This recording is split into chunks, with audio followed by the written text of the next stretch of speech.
Hello, good afternoon.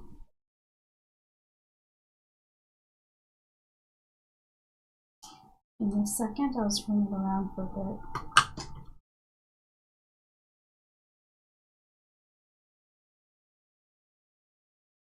Alright, we're going to start off with my gentle giant, and then move on to partners.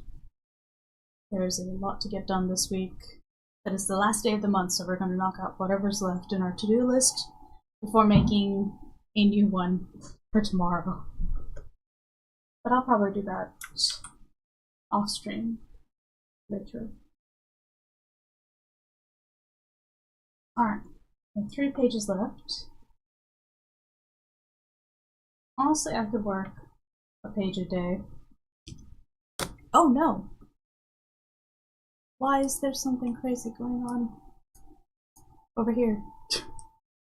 Don't do that.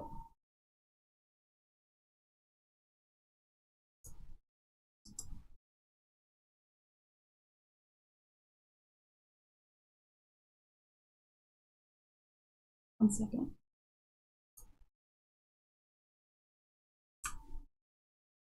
Why?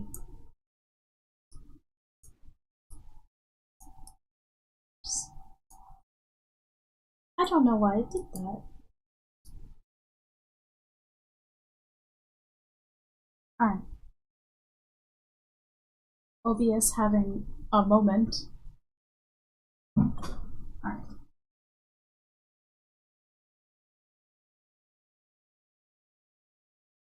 Okay.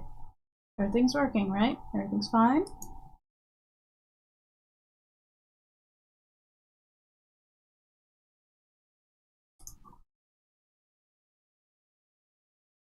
Alright.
For a second I was looking at my color palette and was like, where did all of my lighting colors go?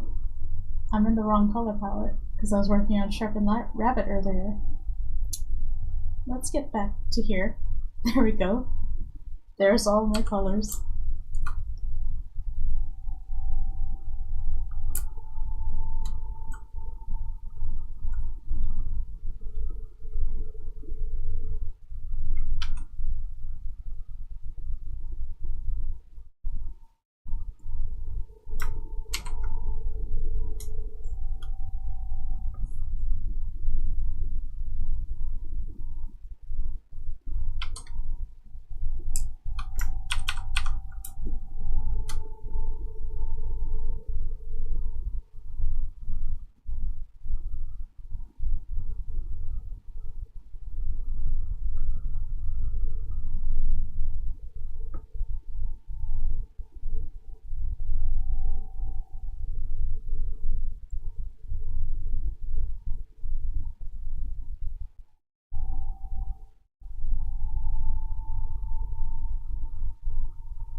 I got a new tablet and it's wonderful.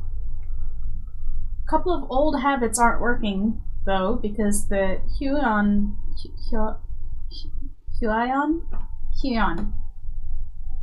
the pen doesn't have a little like button on the back for the eraser.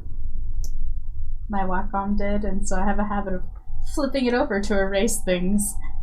I can't do that here. I have to like actually summon the eraser tool.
Beth is here. Hello. How are you doing? A little bit tired, I think.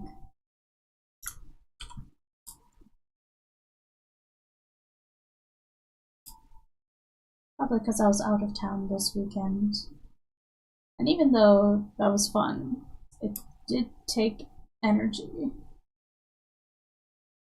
Driving always takes energy.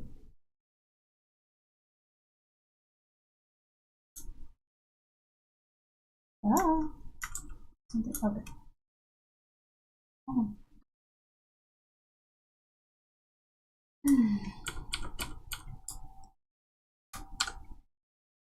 We'll finish this one page and then we're gonna go do not Sharpen Rabbit. Partners! Mine! My comic! We're gonna work on mine. Oh. Good, and you? I'm good. A little tired. A little tired this week. This week. It's Monday.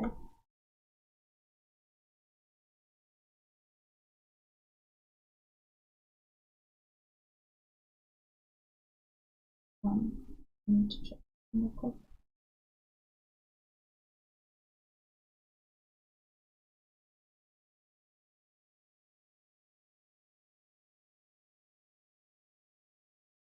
Okay. Alright. For a second I thought I had to like go somewhere there tomorrow, but I don't. Work.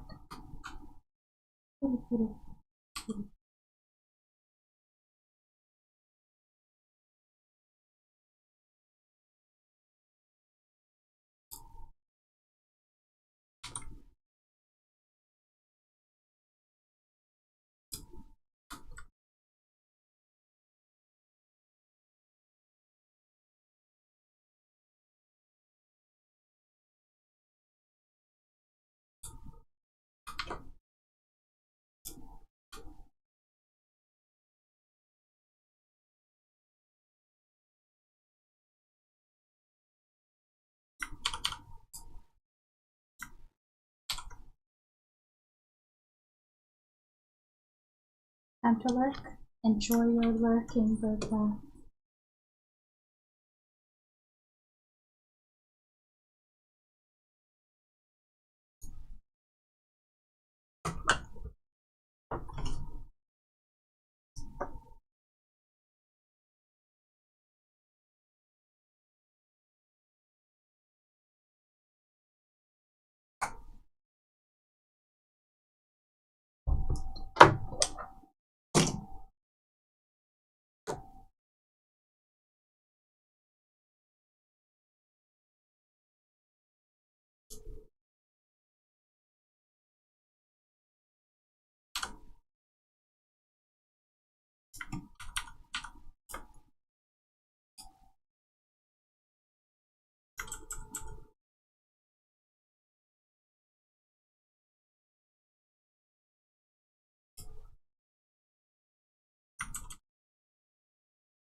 From the depths you come? Hello, Nano.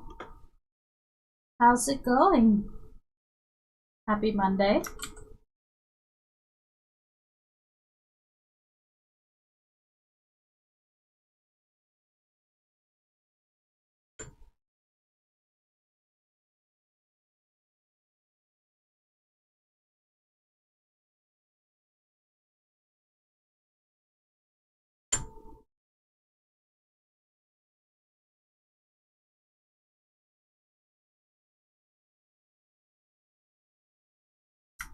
There we go.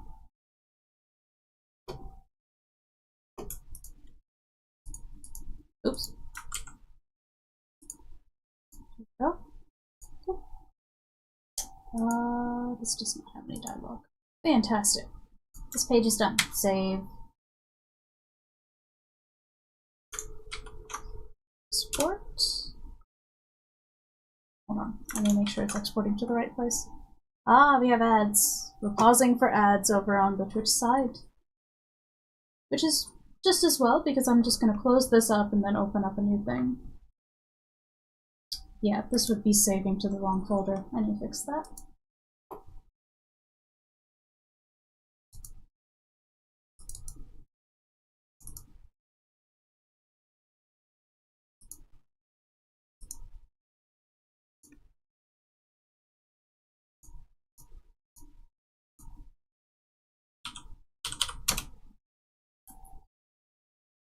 Gracious Monday. How are you doing? Hardest webtoon worker in the land. Oh, I'm not the hardest worker. Yeah, YouTube doesn't get ads. Twitch does. My YouTube's not monetized. I don't have enough viewers. I need to get, like, I think 1,000 hours watched in a year, along with 500 subs. We're at 180. And even then, it's not like ads. That's to unlock membership and super chats and stuff on YouTube. I have a feeling I'm never really gonna reach that.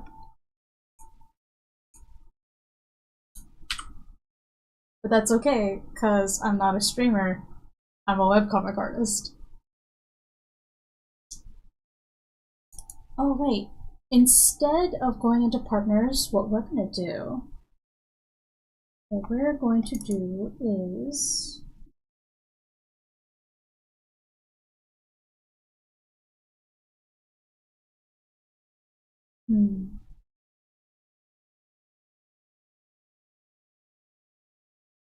because Volume 3 of Bones Tarot is gonna get printed soon, and I'm wondering if I should work on the, we print out signed postcards,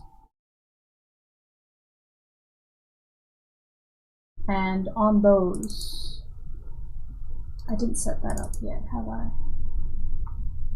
I haven't. Where's the original one?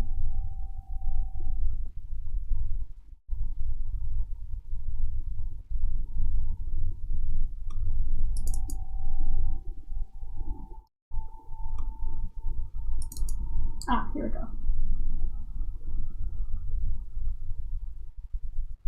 That's Volume 2's pre-order card. Okay.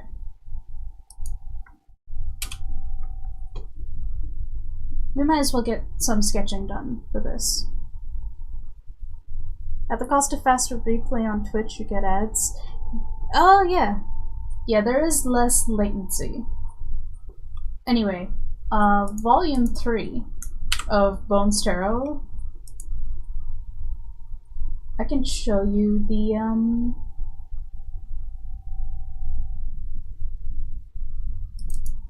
oh, that's not it. Here we go. Volume 3's cover. I can show you Volume 3's cover. Cover reveal. For the two people that are here. Oh, I'm so glad this looks so nice. I actually redrew this a while back.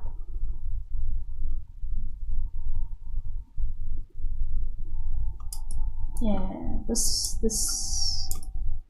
So the postcard is going to feature Thaddeus. Control, save, volume 3, postcard version 1. Delete that.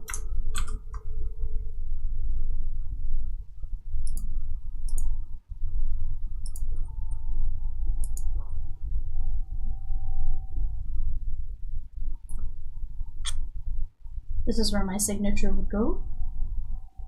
And let's save this. Volume 3, flip side.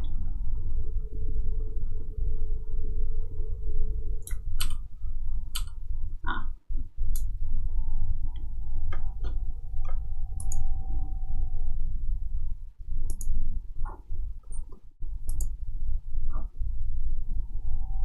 Right, this is in black and white.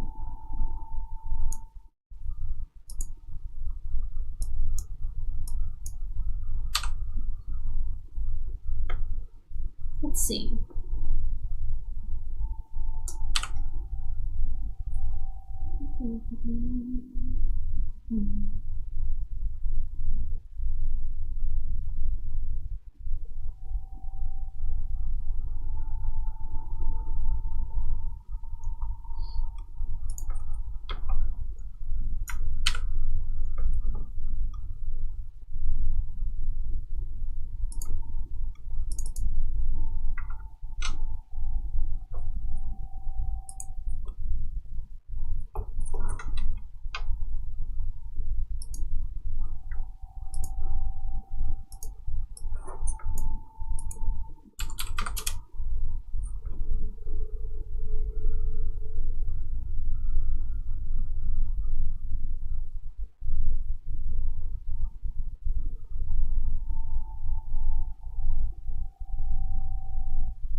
Alright.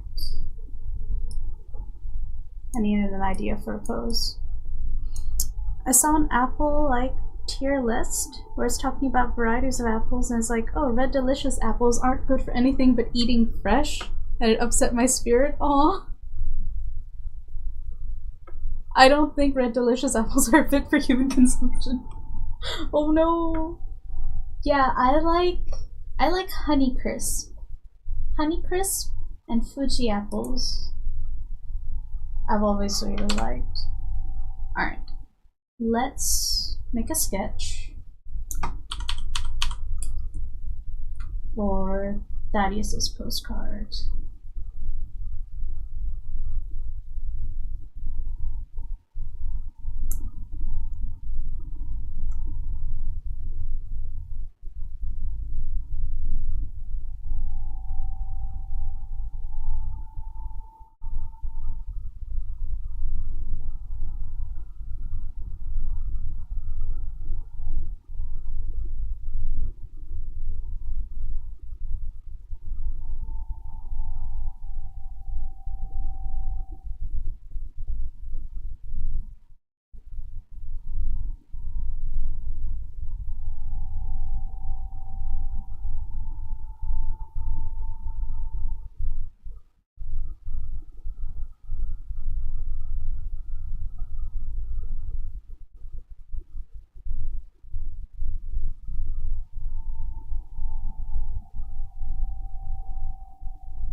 This doesn't have an eraser on it.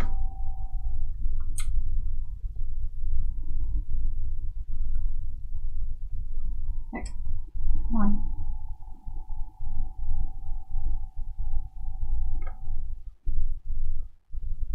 Honey Crisp, Cosmic Crisp, Fuji? Oh, Fuji on the list. Funny enough, Honey's Crisp is like godly as an apple. You can pretty much do anything with it. The only close thing is a Gala apple. Ooh, Gala. When I get apple juice, there's this Honey Crisp apple juice that I always get. It is my favorite apple juice.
Again, this doesn't have an eraser.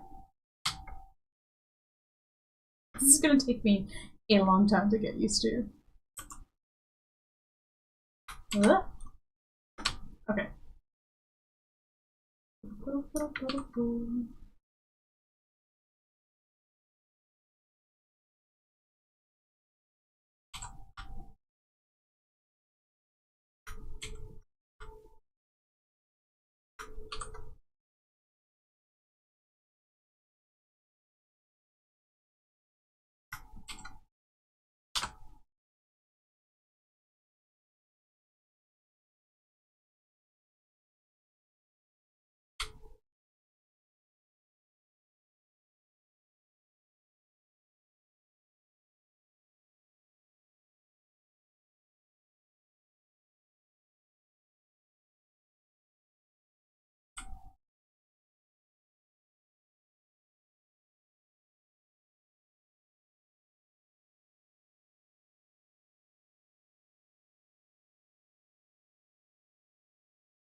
This looks good.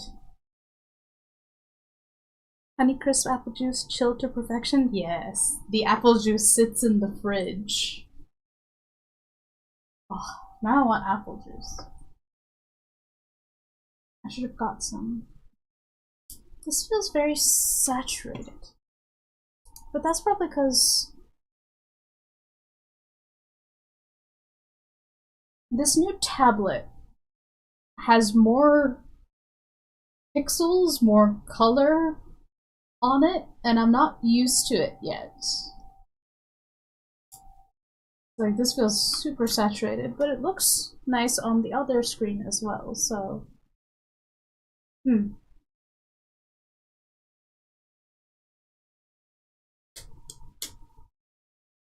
So pretty. I am very excited for Volume 3 getting printed. So... Yes, I need to make a little group sketchy. Let's see.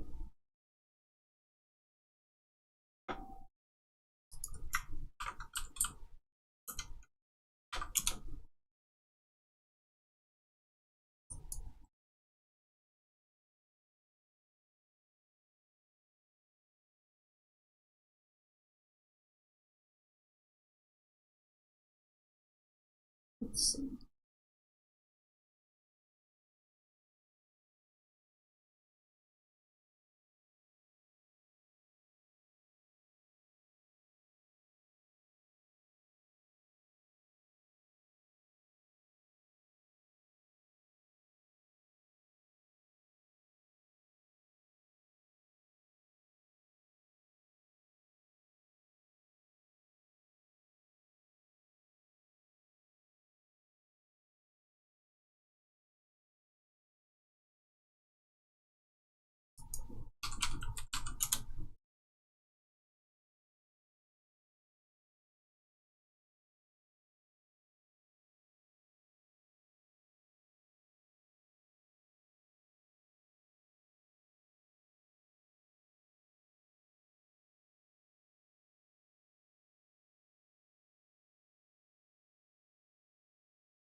Scary quality.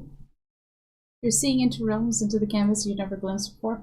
Yeah, that's basically what it feels like using this. It is so new. I'm very happy with it though. I'm enjoying it.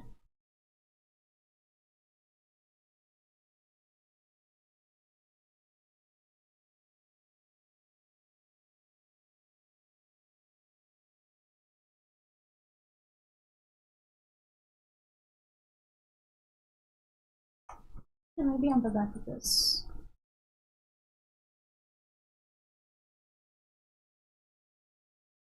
Oh no, I've got an idea. I know what I want to do. Alright, come here. There we go. But...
Oh, that looks nice.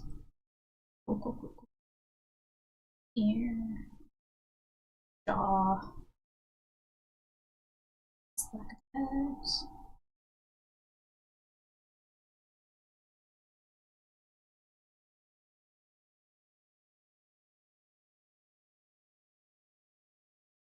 Perfect.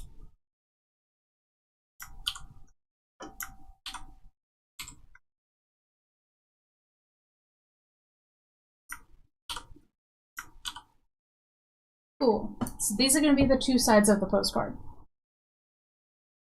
Looks so pretty. It's good.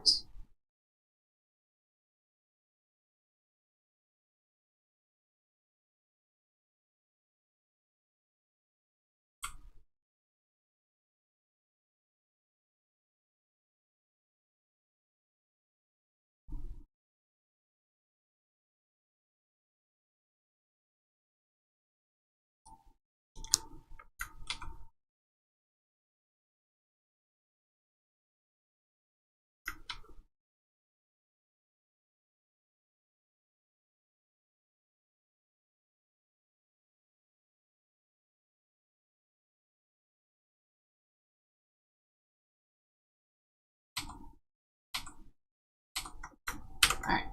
Finish drawing that this week.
Have you made a shonen? A shonen of yet? Like a shonen story? Like manga? Not really. It's not my demographic.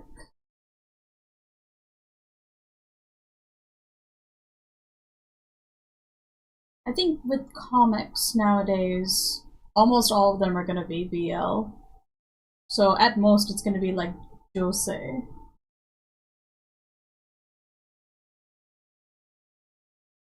Also, with like shonen stories, it normally features like a younger protagonist or like a teenager or something, and that's eh. Running Fish might get close, but Running Fish is classified as LGBT because it's much more Western than shonen.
Oh, I missed the ad run.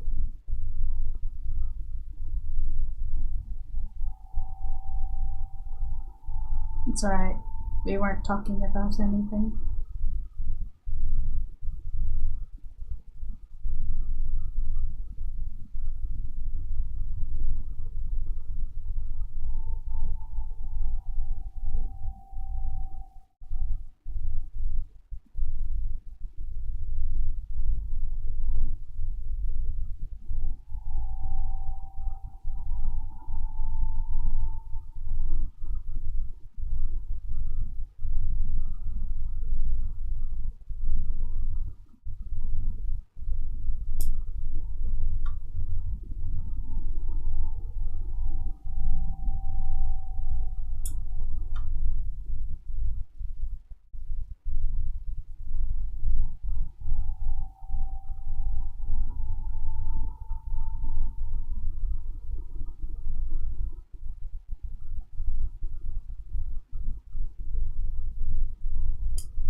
Flapu! Flapu cheered for 1,000 bits? Aw, thanks. That's very generous of you. How's your day going?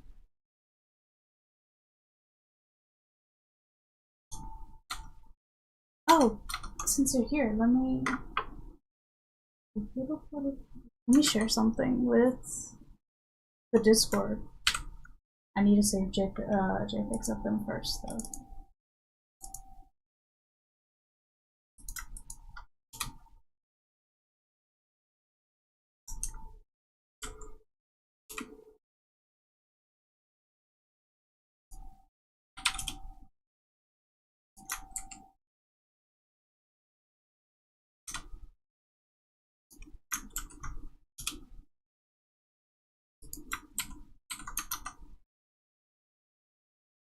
You're alive? Oh, Flapu. That's good. Good baseline.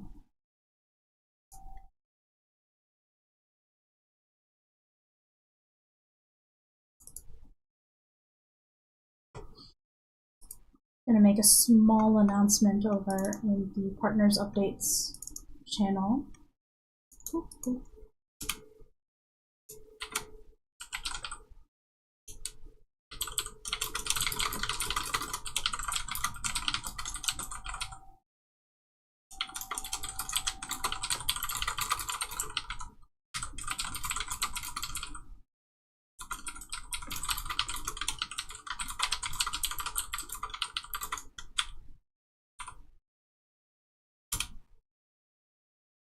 Alright, there we go.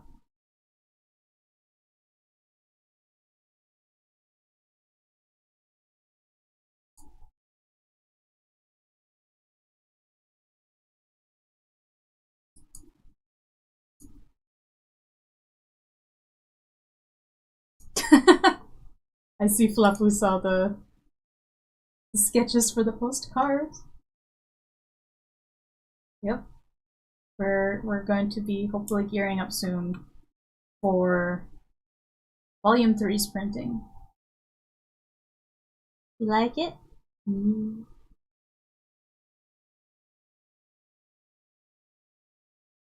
So I think like the first 100 orders, pre-orders or whatever, are gonna get that signed postcard.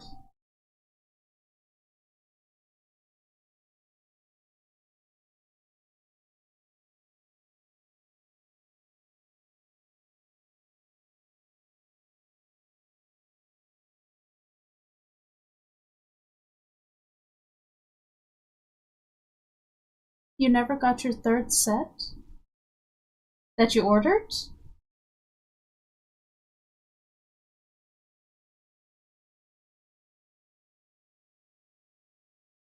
As in you ordered and you never received it? Or that you never ordered it? Ah, hold on.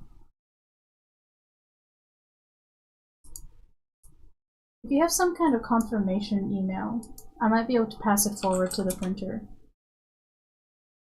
Or the publisher. Order it with set 2 but never got the third set. Okay.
They couldn't see the little 2x sign on the shop app. Oh, I see.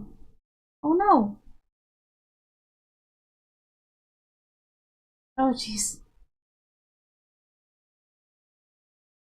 Alright, if Flappo says it's not a big deal, but I mean, you can still probably, like, get that cleared up.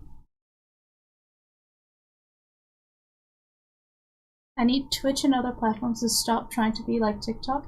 Wait, Twitch is trying to be like TikTok? Why? Oh wait, didn't it start like doing a thing on its mobile? Or if you scroll down, you'll like find streams? Or something like that?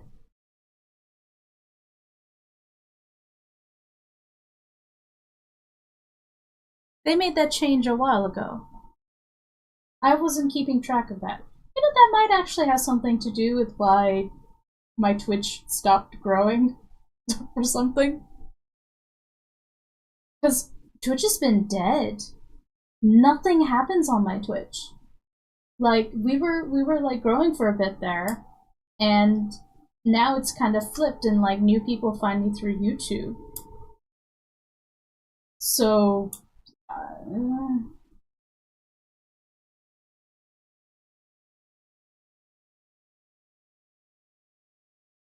I just want to view the ones I already have. Right?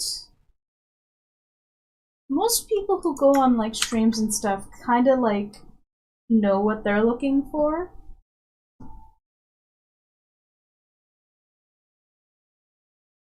That happened with Tinder. However, like dating app became like Tinder reskins. Yeah. Like they find a new way to exploit human attention, and then everybody's just like, let us all exploit human attention this way. And then we all get really, really tired and we don't know why.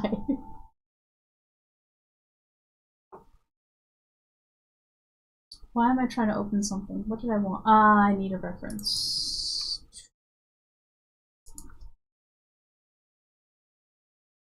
Let's see. I have a panel that I reference every time when I need to figure out where the crystals all are. Oh, give it a second. Flip is working hard.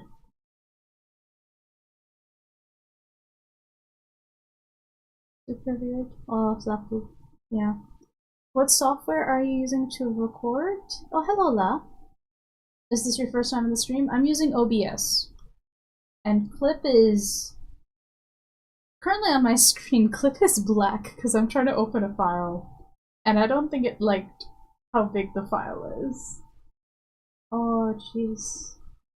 Normally it comes back pretty... Oh! Now it's all white.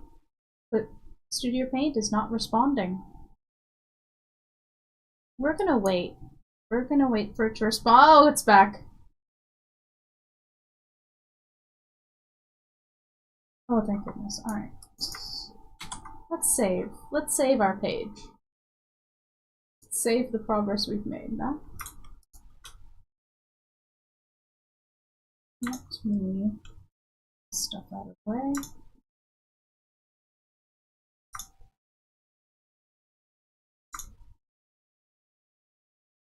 Ah, okay.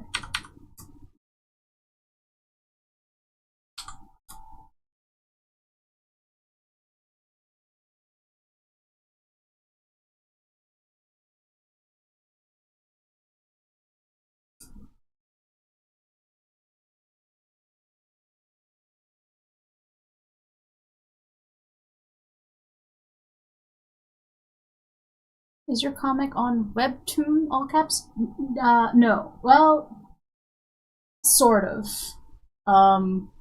Bones Tarot's first 8 chapters are up on Webtoon, but because it's a premium comic on Tapas, that's where all of my comics are, in fact. Let's see. Comic.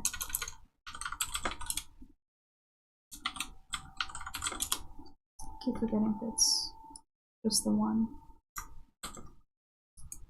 This is where you can find all my comics. I have them all on Tapas. The biggest one is Bones Tarot, and that one has a wait until free timer after chapter 8. But the first 8 chapters you can read for free, unimpeded. It's basically all of volume 1. What I'm drawing here is Partners. It is a half sequel to Bones Tarot.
Cool. I guess I can be as unhinged as I want on this side. On the Twitch side. Unhinged since it's only me. I do miss Minnie. Yeah. It's been a while since we've seen Minnie. I hope they're doing okay.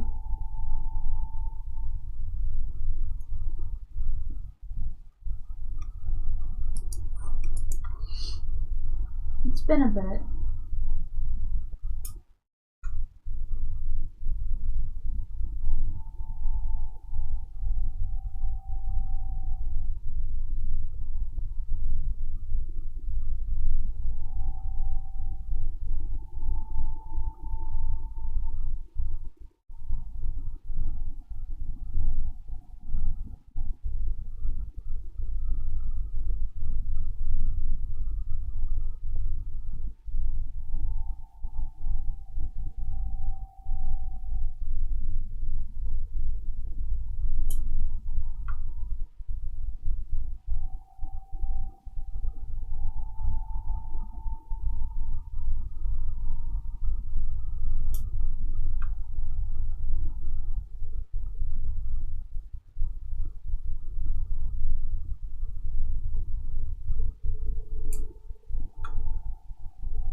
yeah.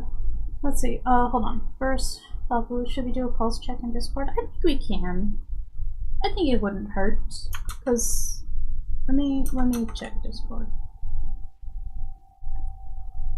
Cause Minnie appears to be online on Discord. Maybe they're just busy. Oh.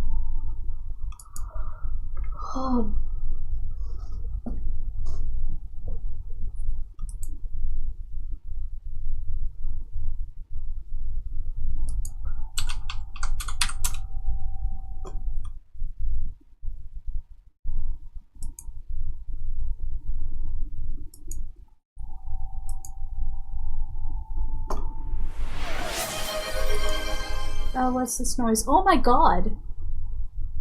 Flapu! Flapu, what the hell?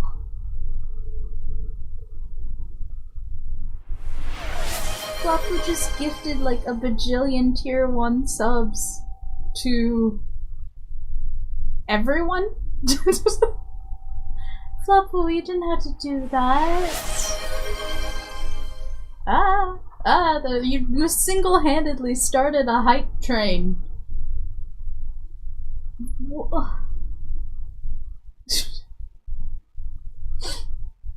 Oh yeah, and then it's Subtober. The last day, I guess. So there's bonus stuff. Well, thank you, Flapu. I don't know if people will show up because they got a thing, but do they get notified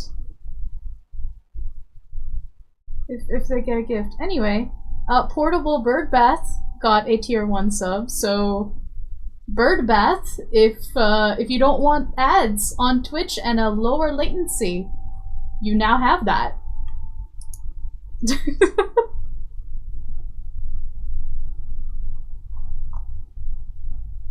They usually do a notification? Should I be on Twitch right now? I don't know, Nano. If you want to be, you can give Flapu some company over there.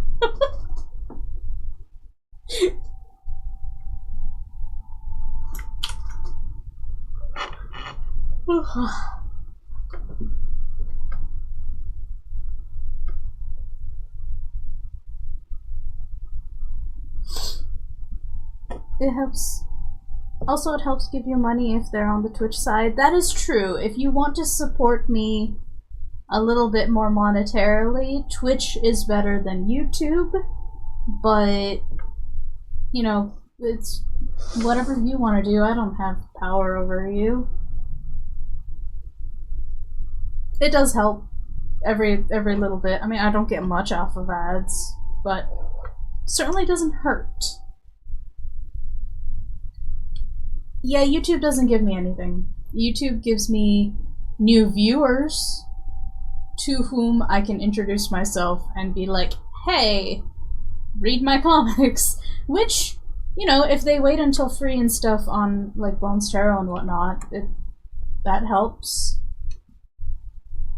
But yeah, I mean, ad revenue it's abysmal if you're not a huge creator anywhere, and I'm not. So actually that makes me curious, because I haven't checked what my ad revenue for Tapas has been. Let's see. For this month, I made 34 cents off of 5k ad impressions, because my comics aren't, they're not performing particularly strongly.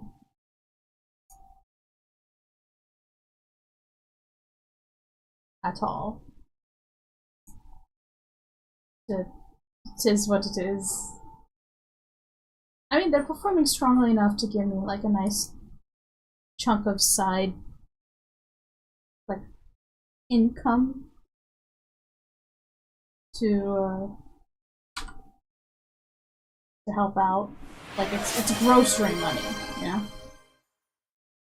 Why Flapu?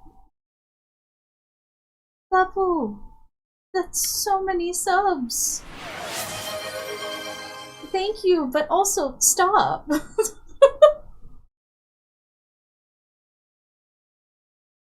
Oh, Flapu. Thank you.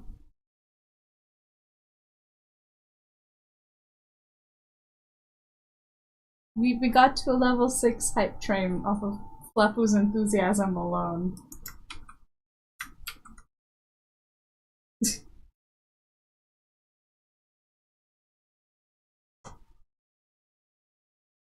I have a smiling doggo gif. Good, Nano. That's nice. For that 34 cents. I don't think I can extract those 34 cents from Tapas. It wouldn't even cover the transaction fee.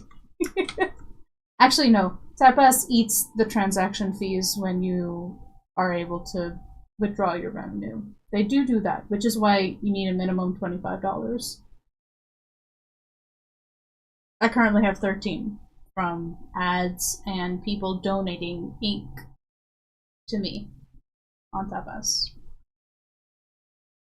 Currently, my only real income comes from my early access comic, which is this one right here, early access pages, and Bones Tarot.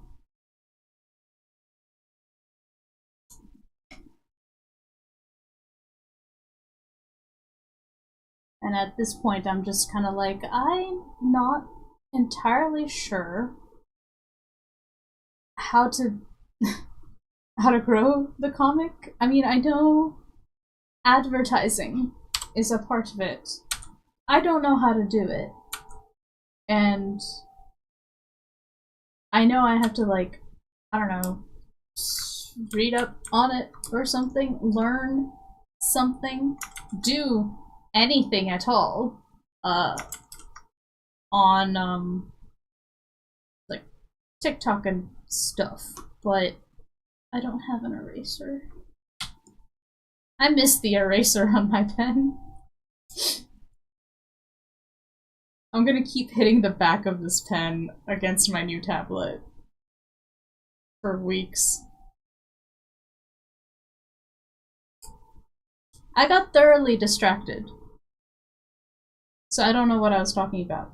Something marketing. I think people use Twitter to advertise their webtoons. Yeah, they do. Yeah. You had to have made $45. Yeah. Flapu was very generous with all of the subs, and I appreciate it.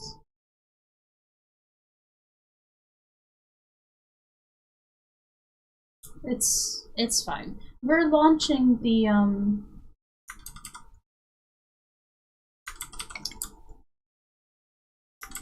where are we doing? Let's stabilize. Let's stabilize just a bit. What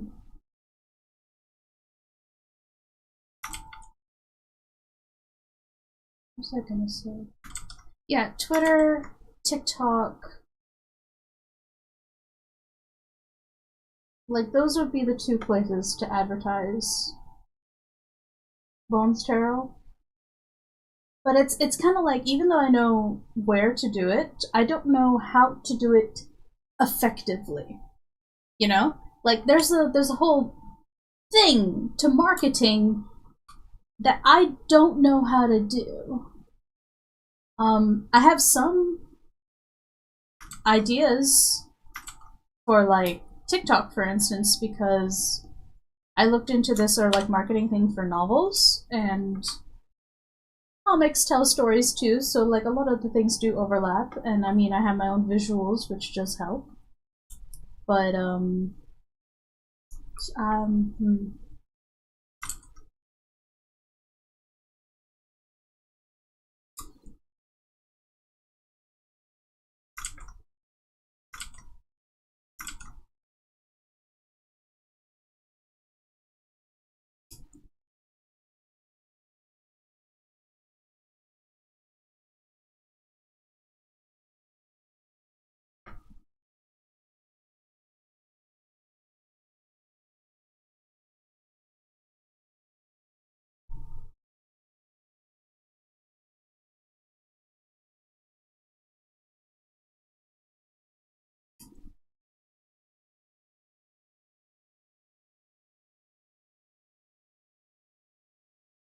Oh, we got a level 5 hype train emote.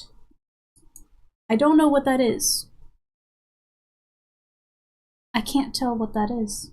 I have no idea what this emote is. Whatever. Hooray! We've earned a new hype, whatever that is. Raccoon. It is a raccoon. Oh, it's a balloon! I think. Whatever, we've earned it. And by we, I mean Flapu. Flapu earned it. Yep. It's all yours now.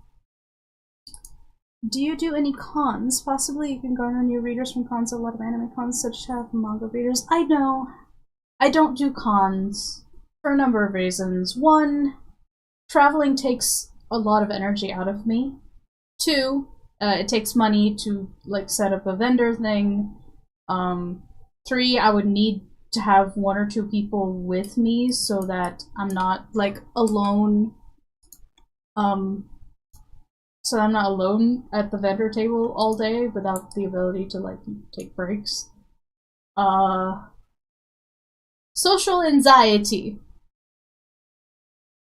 I am able to converse with people in person, but it takes an inordinate amount of energy. I have a lot of reasons why I don't consider cons. I am going to a con next year, with my friend, and I plan on creating like little business cards or like photo cards with like all of my socials and like comic stuff on the back to just pass out to people. So I am gonna do that, but yeah, no, I don't have the time and I don't have the spoons to do cons and stuff. I'm currently working on the social anxiety part. That's a work in progress. Oh, a bunch of emojis from Flapu. Whatever, we earned it. Yeah, the emoji. Whatever it is. It's ours now. It's called Raccoon Pop. And it's so small. I have no idea what's happening in this little animated emoji. It's our prize though. Oh no, and then there's something on fire. Hype. Oh dear, oh dear.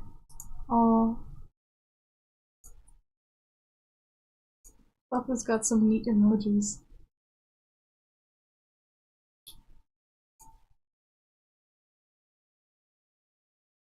I feel like I digressed a bunch. Something marketing. Time to do the stuff. At this point, you know, I keep talking about it, but the answer always boils down to we need to get one project finished and off my plate before I have the ability to market anything.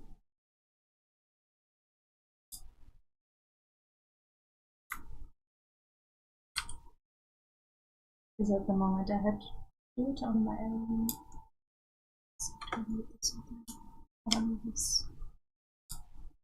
Cool. Cool. This? No. Don't worry about that thing. Alright.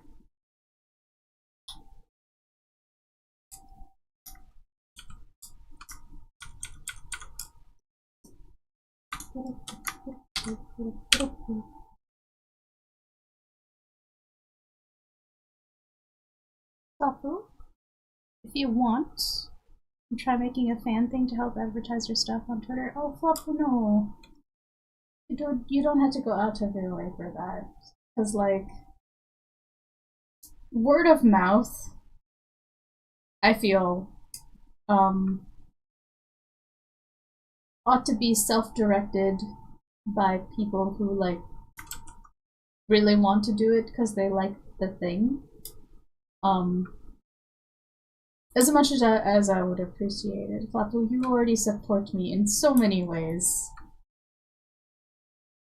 that I'm happy with like the amount of support that you give. There's no need for like to go out of your way. Because one way or another, we'll find a way forward.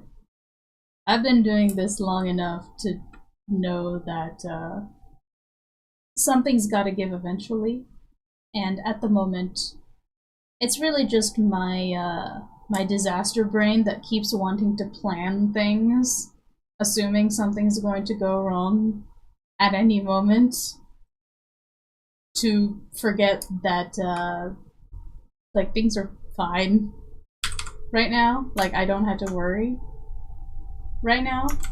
And I'm already kind of like doing all the things that I need to do to keep things on track. Yeah.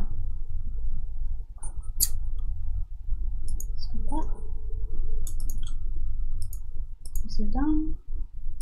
Cool. Let's get you guys out of the way.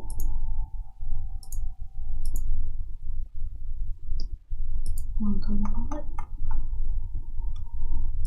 There we are.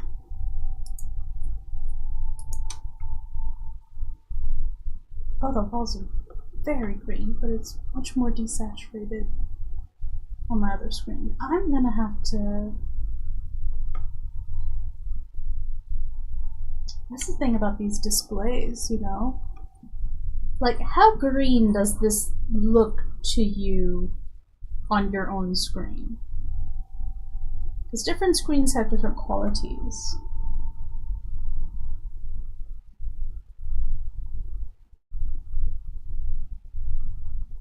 Army green? Okay, that's what it's supposed to be. Alright, what I'm gonna do... I've been playing around with the color settings, picture quality setting, display. Alright. Brightness. No, color setting. Hue saturation. I'll change the little buttons up top here. Because I need to be able to look at this at the right saturation for myself.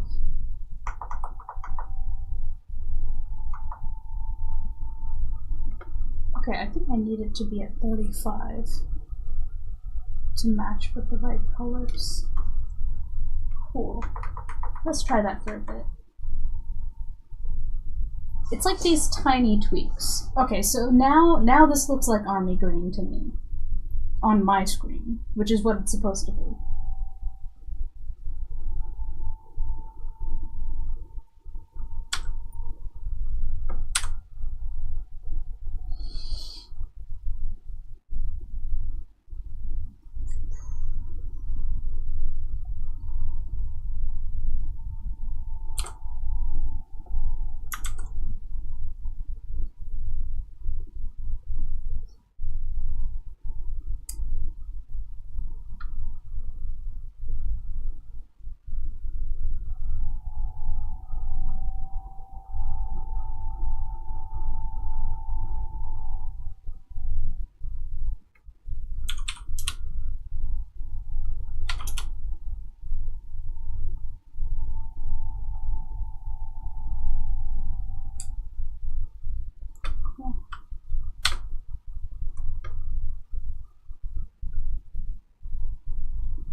It's just getting used to it and tweaking as you go.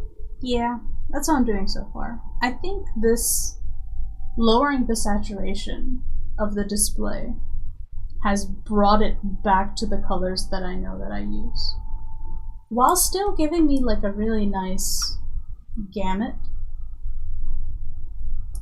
So I think we're getting closer to my previous setup. I'm even getting used to the like the matte sort of finish on the screen, because it's not as smooth and glassy as my Cintiq was.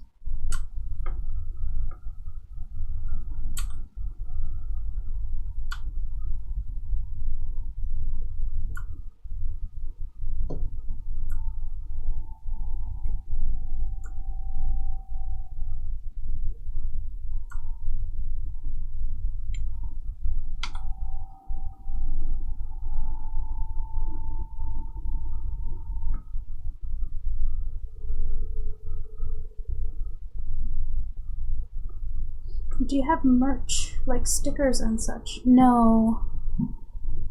Not really. That's like other things that I haven't set up. Cause it's I'm very much a one-man show. So for the time being, I have comics, I have my side gigs, and that is all.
No commissions since Sarah's working on 5 different projects at once? Yes.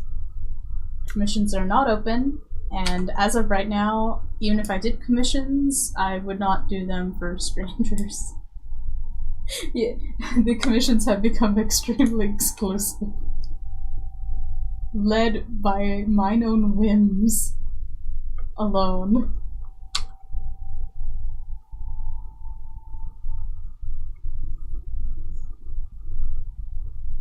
You'd have to basically, like, know me personally to acquire a commission. I'm also very expensive.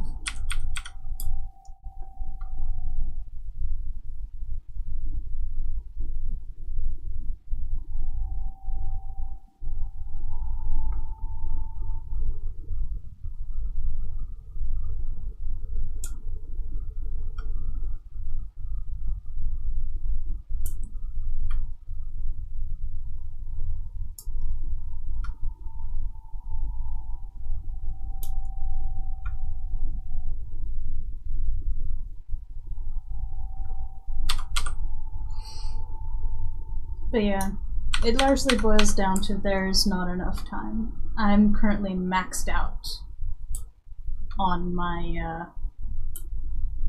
time/energy availability for projects. Like, I only just barely finish what I need to get done in a month over the last 2 months, while still, like, working reasonable hours. And so, like, you get by. Things work out. And it'll probably stay this way for at least, like, a year, I think. Unless for whatever reason my novel pops off and life gets a little bit easier, but, yeah. I don't see that happening. We are gonna launch soon, though, the web novel. I feel like I started talking about it earlier. I forgot. So that's happening. We're slowly gearing up for launch, so I'm sure they'll Tapas team will spring it on me when the actual launch date will be.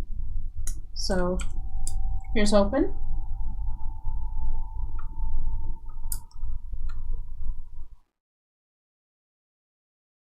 I don't have uber high hopes though, because I'm not sure it will find an audience on Tapas.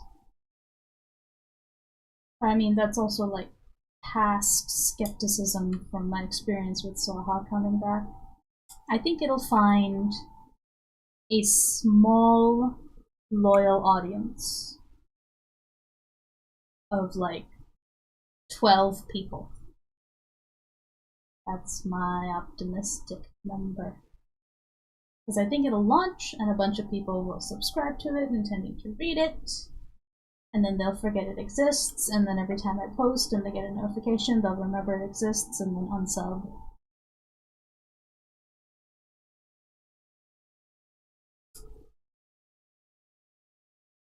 If I keep my expectations on the floor, I'll always be pleasantly surprised.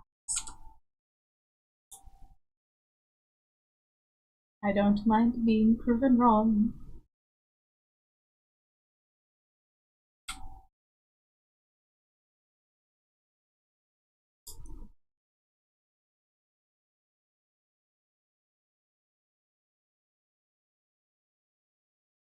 Sleeptober list?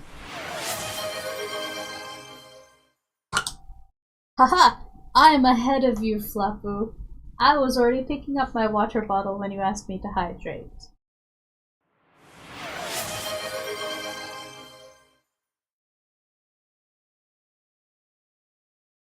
I sent it in the general chat. Let's take a peek at this one. And then we'll do this move. Feeling kind of sleepy. I love this. I love the Sleeptober list. I've been kind of doing a sort of rest challenge myself.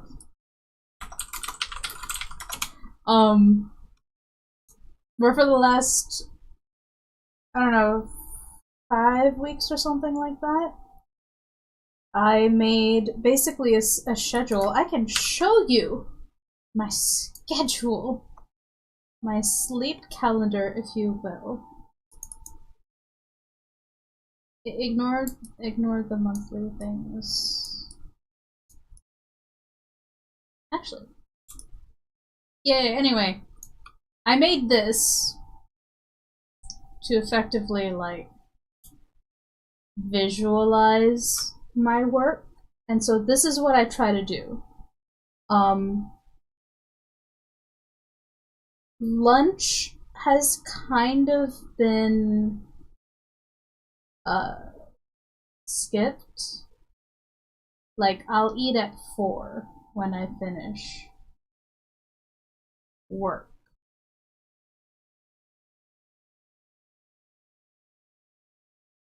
Mostly because there's a lot to do.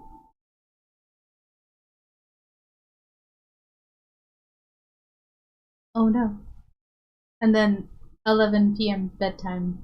But I even schedule my sleep. Wait, what? Yes. I scheduled the sleep. That was the first block I made. I'm like, we have to acknowledge when the sleep happens.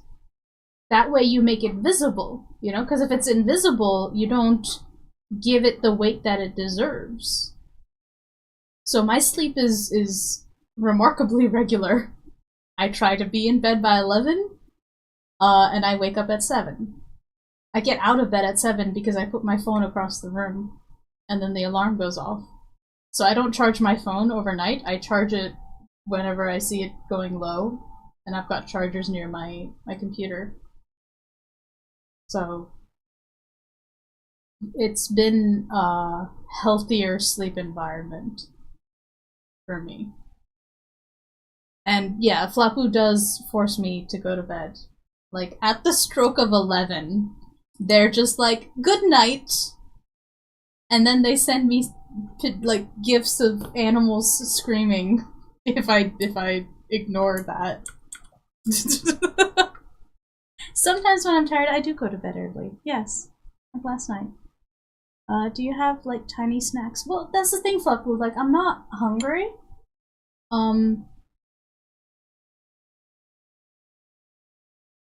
Yeah, I'm not hungry. Maybe a little sleepy, but that's just because I know I'm tired from, like, the drive and whatnot yesterday. Actually, hold on. I need to recalculate something if I skip lunch. So if we don't do that, Thursday, full day. Because what are my stream? What's the stream schedule I made on Twitch? I know I have Thursday and Saturday off on Twitch for streaming because Saturday's mostly to catch up on writing. I usually have stuff planned on Saturdays. Let me see. If I go to my channel, actually no. What is this? Settings, channel, schedule. Sunday 2 to 4. Right. Now, here's the thing. I've limited myself to 38 hours. Which is... I forgot how I got to that number, but it's kind of like the optimal amount of, like, time to work, after which point you become less productive. So if I'm doing 1, 2, 3, 4, 5, 6, if I'm doing 8 hours of focused work 4 times, that's already 32. Right? 8 times 4, 32. That means there's 6 hours left. If I stream from 12 to 4, then that's 2 hours left.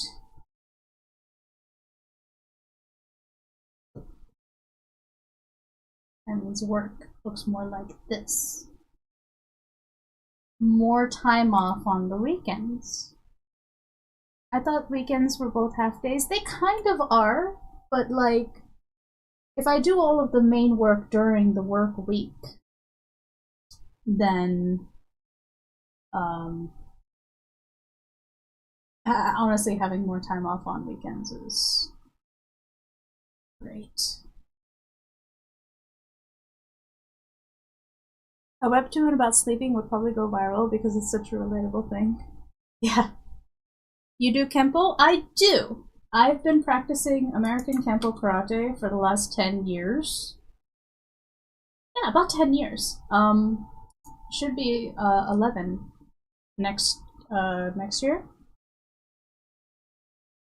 Level 3 black belt? No. I only just got so the way our school has changed it to is I'm working for my first degree black belt at the moment. I've got like a basic black belt in American Kempo. I'm halfway to my first degree. I got it in 2020, so I've kind of been at the black belt for about 3-4 years now. It's because the classes don't allow me to work on advanced stuff, because you know a majority of the class will always be beginners and intermediate students. It's only in recent times that I've been able to sort of focus on my own training. But then we lost like our instructors, and so currently I'm helping teach some of the teenagers that we have in the teenage and adult class until we get new instructors. Just kind of volunteering for that, and then I have extra training on weekends. But it's just been a thing. I've been part of this school for ages. It's a lot of fun. It's good exercise, and it prevents me from getting bored while I exercise. Because if I get bored, I won't do it, and you can't make me. So that's why I can't. That's why I don't go to the gym. Because I get bored lifting weights at the gym.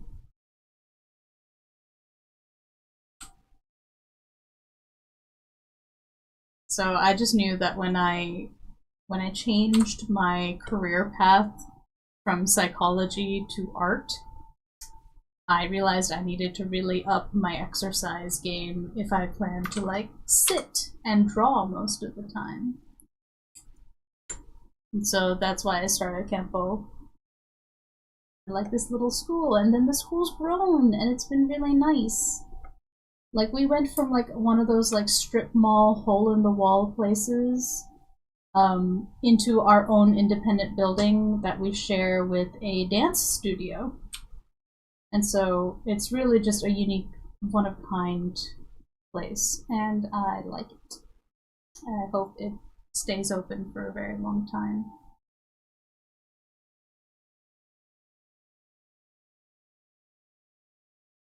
Sarah looked deadly and terrifying. I did not. I shared a video with my friends of me earning my Form 4 stripe, which is just, it's a very long form, and it is murder on the knees. I'm very proud of myself for getting that stripe. Yeah. What happened to your instructors? Oh, like 2 of our instructors for the adult classes, and a lot of the kids' classes, honestly, they both kind of quit. I don't know all of the details behind it. I didn't ask, because it ain't my business. And so all I know is that for the last few months, and maybe for a couple more, because he's looking for, my coach is looking for new instructors for the adults. We got two new instructors for the kids classes, because when you're teaching the kids and you have a background in martial arts, it's easy to kind of shift your basics to Kempo because the kids have a much narrower curriculum. Whereas with the adults, you have like a huge array, and then the adult curriculum, you do a lot more on that. And so it's currently me, one other black belt. No, the other 2 black belts, one of which who actually works for the school, and Mike, the coach himself, the owner. So between like the 4 of us and then one other like black belt that comes once a week are kind of helping keep things going for time being. And so as a result, I've gotten very, very good at intermediate stuff, and I kind of blanked out on a lot of the advanced things that I should know, but it's kind of like I don't know, it's this intermediate sort of situation. Am I on the wrong tool? Wrong color? No, everything's fine. Why are you not select? Oh, there we go. You're just doing it wrong. I don't know. It's a situation. I want to keep my community moving forward. And I don't know, maybe I'm mildly superstitious that, like, you know, the concept of karma, what goes around comes around. If you put good things out into the world, hopefully good things come all around back to you. It doesn't always work, but at least it's something to believe in. I don't know. I'm just a silly little person on the internet trying to make comics. I don't ask much out of life.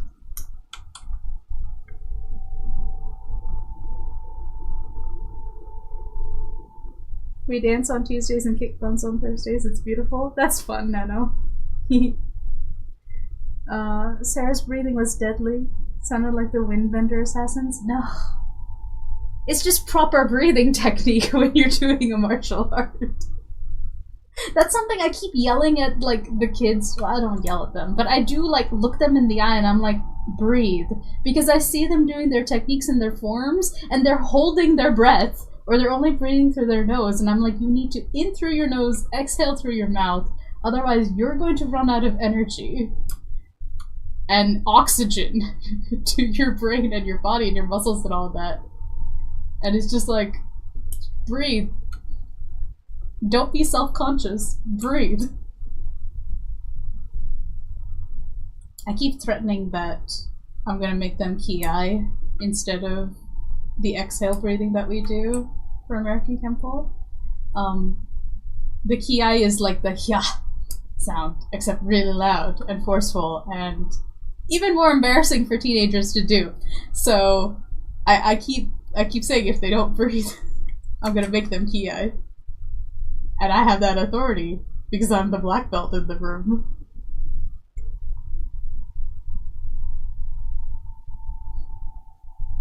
But thankfully they don't.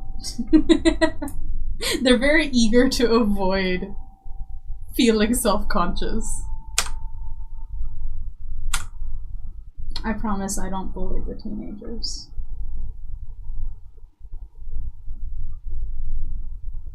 They're all good kids.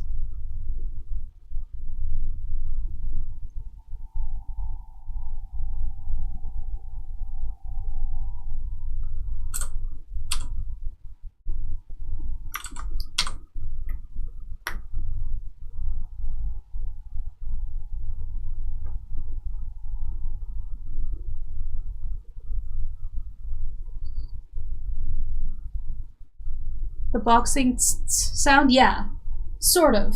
But instead of a sound, it's more of a shh. Like you're being really annoying in the library, and someone across the room goes shh.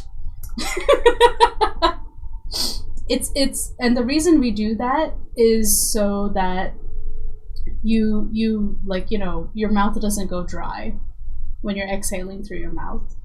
So you it's almost like I've heard like Kempo be called like a whispering art because of the way that we breathe, to basically force air out from between your lips, and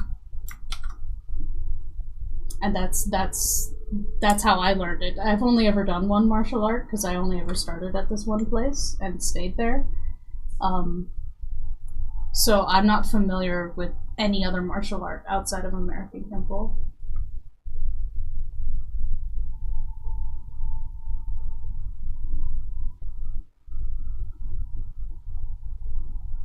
Fun fact, I have used Kempo to help me choreograph some of the fight scenes. All of the fight scenes, really, in Bones Tarot. And if there are any in Partners, I'm going to do that here too. I think because I knew martial arts, I engineered scenes in Bones Tarot that would allow me to show it off. Sounds like a hissing cat. Terrifying. I'm scary. No, look at me, I'm harmless. I am soft and squishy and nice. I can't do anything to you. Number one rule with martial arts: you don't go around telling people you know how to do martial arts. Because some idiot out there is gonna be like, show me something and or pick a fight. Rule number one: you don't get into a fight in the first place. Don't call attention to yourself. Right? It's the Mufasa rule. Don't go looking for trouble. It's a dumb thing to do.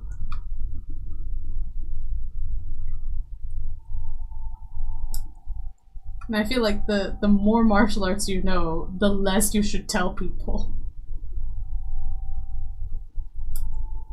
Barely anybody watches me on stream, so no one's really gonna know.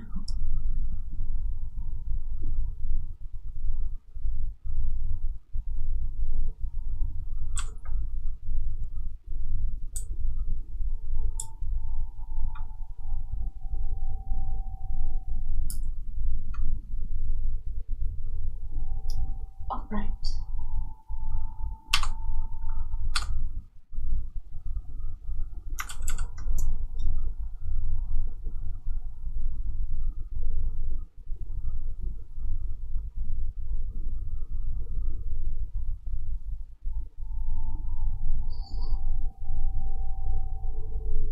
You know the punch is gonna be deadly when it sounds like that whistling noise they make when nukes drop. Oh no. My mom knew judo when she was younger. She always broke other kids' noses. Oh no, Fluffwoo. Goodness. Martial arts instructors who try to teach people how to catch bullets? No. Don't do that. See, the human body's an amazing thing.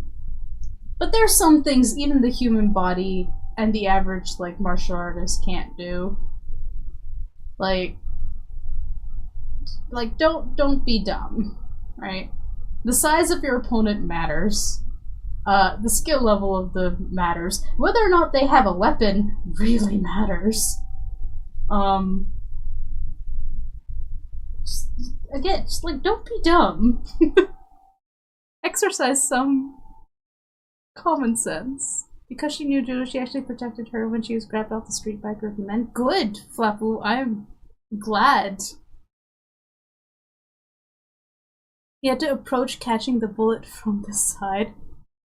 Right, because when someone's trying to shoot you, they're doing it from the side.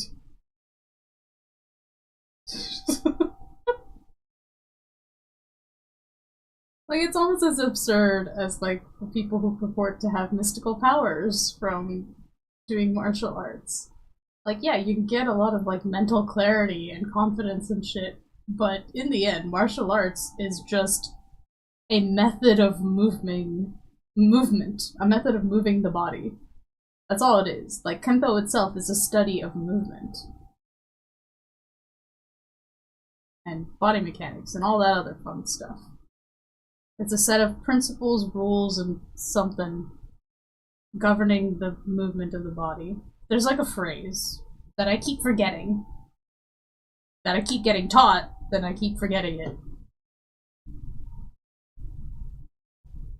But yeah.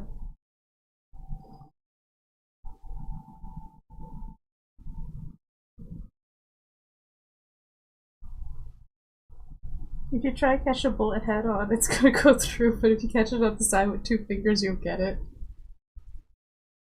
Sure, Jan.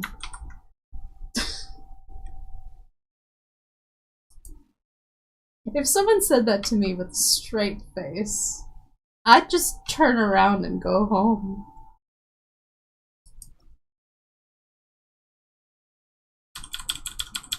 Ridiculous.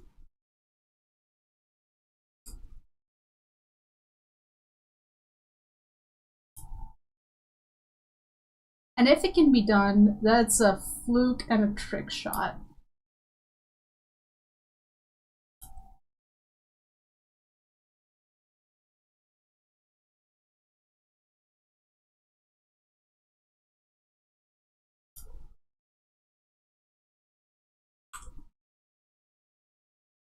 Or a magic trick, where it isn't actually a thing. Like in that one scene from Good Omens Season 2.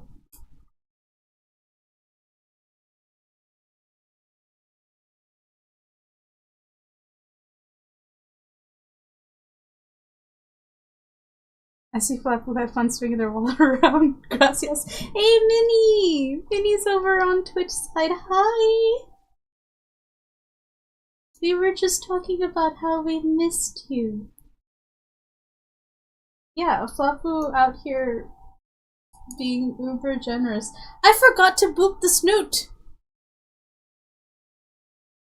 We got distracted!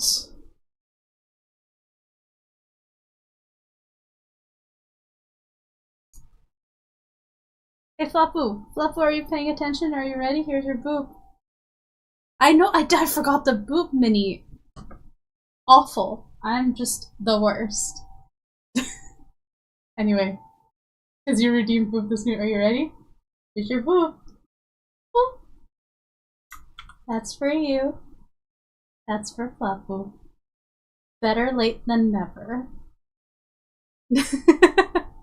Snootus Boopus? Indeed, Nano. Over on Twitch, I've got the channel points, and they're mostly just for, like, silly little things, like hydrate, or boop the snoot, which is what I just did for Flapu right there.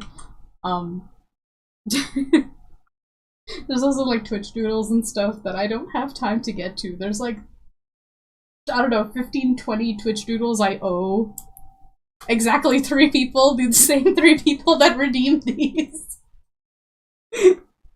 I will. They exist. I have the files. I will draw them one day. I've just been so busy. I feel so bad. And the 2, well, the 1 mini. There's only 1 Yonkoma. You haven't ordered the second one. So, like, yeah, your Yonkoma I need to make as well. Oh no, it is 2! I have the other one written down. It was characters from Old Fashioned Cupcake. Yeah, you did. You ordered the second one. It's a coffee date under a cherry tree featuring the characters from Old Fashioned Cupcake. And then the first one is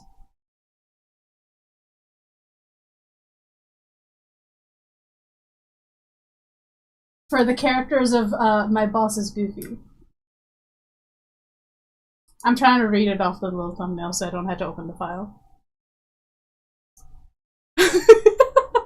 You barely stopped at 3rd redeem mode. Dang it. Oh. Yeah, Let me finish the first 2 mini.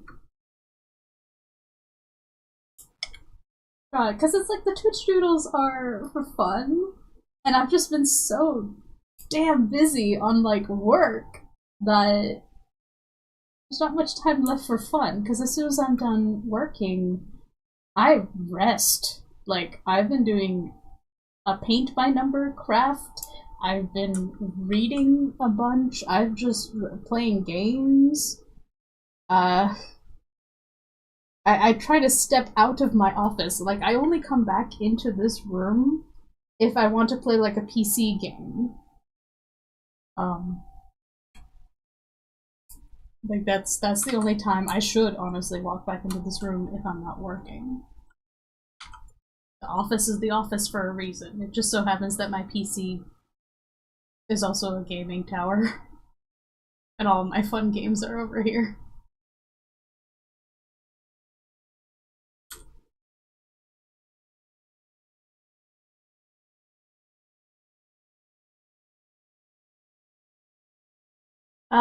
Let's see. Flapu, I basically suggested more than half the point redeem section on Twitch. You have, yeah. A lot of them are there because of Flapu. Flapu and Mini. Oh yeah, Mini! I did get a new display tablet. It was on sale. The Huion... I don't know how to say that. You know what? I'm gonna look that up. How do I pronounce this brand? Because it's a Chinese brand.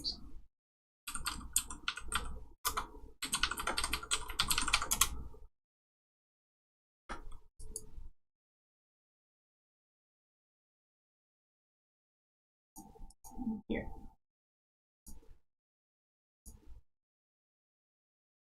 Huion? This website's not helpful. Alright, YouTube. Huion? Huion. So, Huion, Eon is how you hear most people say it. Heon? I'm gonna go to Heon. I'm gonna believe Mini. So Heon, I got the Heon Canvas 24-inch Pro. So it's the Pro Cam 24. As Flapu said, they were on sale because Heon came out with a 4K version. This is the 2K version. But here's the thing. Anything, literally any tablet today would be better than my 2015 Cintiq, Wacom Cintiq. Like this tablet that I'm now working on, legitimately like 10 times better than my 9-year-old Cintiq. So the fact that I got this on sale was very fortuitous. I feel like I've entered like the space age, having been drawing with charcoal on walls before. No, well, not that much. Like once I got the feel of this, it draws really well. Can't say that I feel the difference of gradations for pen pressure. I feel like I still have to play with it a little bit to get it to feel right, I suppose. Like I had a certain vibe with the Cintiq, and I'm trying to find it again here with the canvas, and I'll probably like mess around with the pen pressures of the individual tools that I can do here in Clip. Because I don't like pressing down very hard. But I also don't want it to be so soft that like everything happens with the lightest possible touch. We're in an adjustment period. I finally got the display to basically be the level of saturation that I'm used to. So all my colors look correct. So we got that done. There's a bit of a matte film on top of the screen that provides a texture that I'm also not used to. Slowly getting used to that the more I touch on it. But when I first started playing with it, I could feel the friction. So we're reteaching a lot of I'm teaching my brain and my hand a lot of things, because work still has to get done.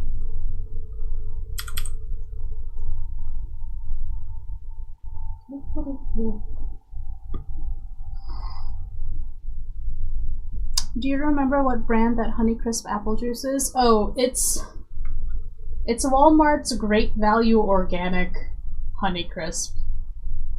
I haven't found it anywhere else that I normally go to grocery shop.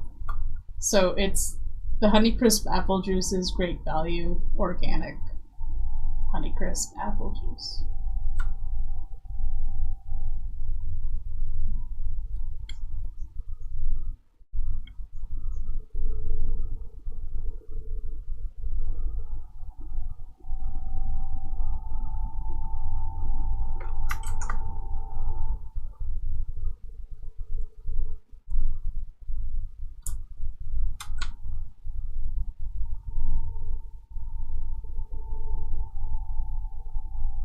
Let's see, paper texture.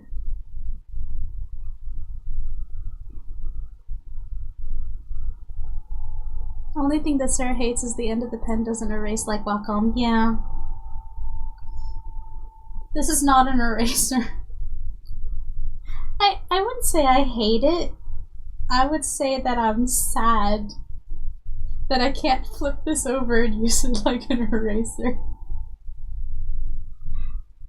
Because let's see, we have like my Wacom pen here. This is a little bit heavier than this is, but the weight isn't that different. Thickness wise, the grip is basically the same, so like it doesn't feel any different. The little buttons are basically in the same place. It's just this right here. This has an eraser. And Heon doesn't. So it's more of a disappointed sigh as opposed to I hate this. But yeah, I'll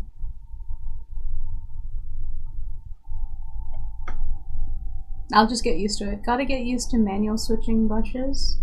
I mean, I also have a keyboard, so I use like a ton of keyboard shortcuts, which means I don't really use the buttons on the side of my tablet very much. Because the way I've got this set up, I have a standing desk, and there's like 2 tiers. So the drawing tablet's on the top tier, and then I have a keyboard and mouse sort of like shelf. So it makes life easier. That's why you'll probably hear me pressing keys while I draw. Also, this is not a touchscreen anymore, so you'll hear the spacebar a whole bunch more as I move my canvas around with it. And then holding down the E button for the eraser. Small adjustments. Small fixes. But humans can adapt to pretty much anything, and I have to believe that about myself as well.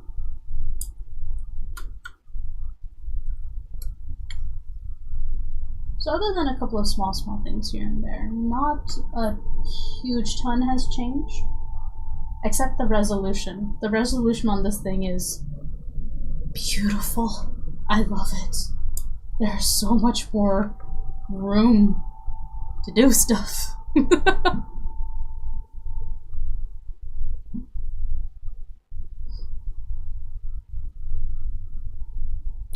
Great Value brand has stepped up in the years of quality. Their Cinnamon Toast Crunch knockoff cereal is delicious. Oh, if you say so. I haven't tried it.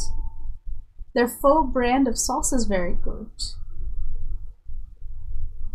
She is Mahoraga-sama? Who's that?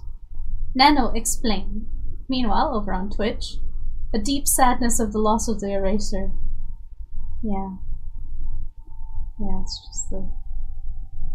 I'll be mourning it for a while, but life goes on. By the way, when I finish Siwa cross stitch, want me to send it to you? Maybe, Flavu. It's so cute. I would put it up on the wall where I can see it from my writing desk, and in exchange, I'll make you your cocoon shrub. I'm almost done creating my blanket. Sera can learn new tricks. Sera can do it. Yes, Sera can. Flapu is right. Flapu is 100% right. Let's see, I've discovered why it sounds like Heian from most people. They do say all the parts Huion. Some do it faster and others slower, but in spelling it looks more like Huion with a compressed E. In spelling, yeah, so like based on the spelling Huion. Huion. If it also depends on like your accent and just the way that you look at it. It is legit just gonna be like rolled up. That's fine, Flapu. I can find my own frame. Alright, so Nano, Jujutsu Kaisen Divine General Mahoraga, known for his ability to adapt to any and all phenomenon. Oh, it's from Jujutsu Kaisen. No wonder. Haven't watched it. I think I, actually, caveat, I did watch, like, the first episode, and it didn't grab my attention. I don't watch a lot of shonen stuff anymore. I used to, when I was younger, but it doesn't quite grab me. I'm very much in, like, the josei demographic. Maybe, yeah, because I don't know. Like, the last action-y thing that I've watched was Chainsaw Man. It was okay. I think it's cool. I think I can only take so much action anime at a time because I don't know, it gets so high octane, and then there's other parts that just get really, like, I don't know, like, sad. Like when characters die and whatnot, and I don't, for whatever reason, I can't handle stories like that right now. I'm trying to like maximize I don't know. I've been reading sci-fi lately. I'm currently going through the Three Body trilogy. I finished the second book last night. I finished The Queen's Gambit, finally. I was on like the last section of pages. That was the other book that I finished this week. I think I'm in the mood for stories that feel like a triumph, like a definitive triumph at the end. Mostly because, like, if I was to, like, analyze it,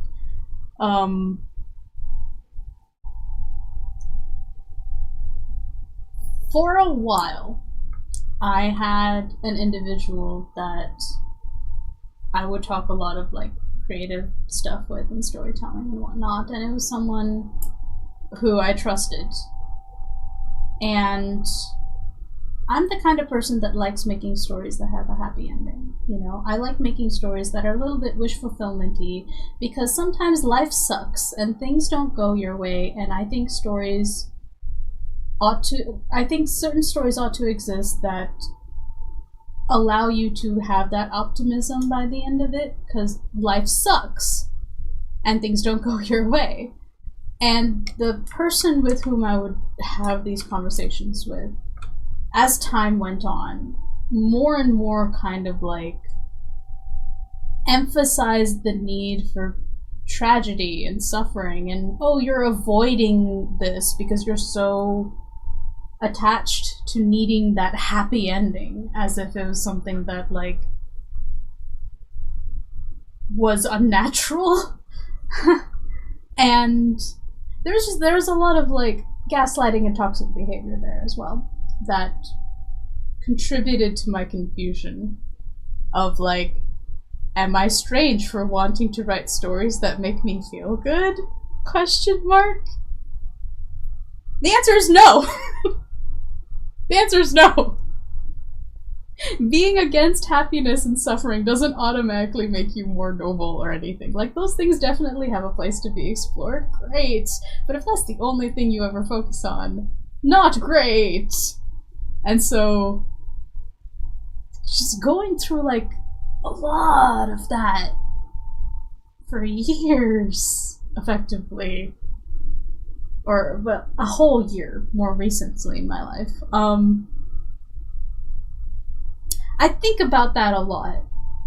And I would challenge myself a bunch to be like, oh no, I can handle this sort of like tragic, emotionally devastating storylines. And then every time I did, I felt like shit. And I didn't listen to myself of like, well, if this makes you feel so awful terrible, why are you subjecting yourself to it? Because it's somehow more literary or intellectual, or honestly, it was very pretentious. I'm trying to correct my pendulum swing of accepting the things that I like at the moment and not feel bad for feeling bad. It's a lot of stuff there. Anyway, all of this rant boils down to is make what you like what you make, enjoy what you enjoy, and don't let anybody try to take that happiness away from you. Because if they do, they're not a real friend. Oh. And I don't think it's particularly, like, overly sensitive to say so. I suppose. I don't know. We're working through it. I'm sorry for rambling. I noticed the chats out of the corner of my eye are posting stuff, so let me catch up to that as I drink some water.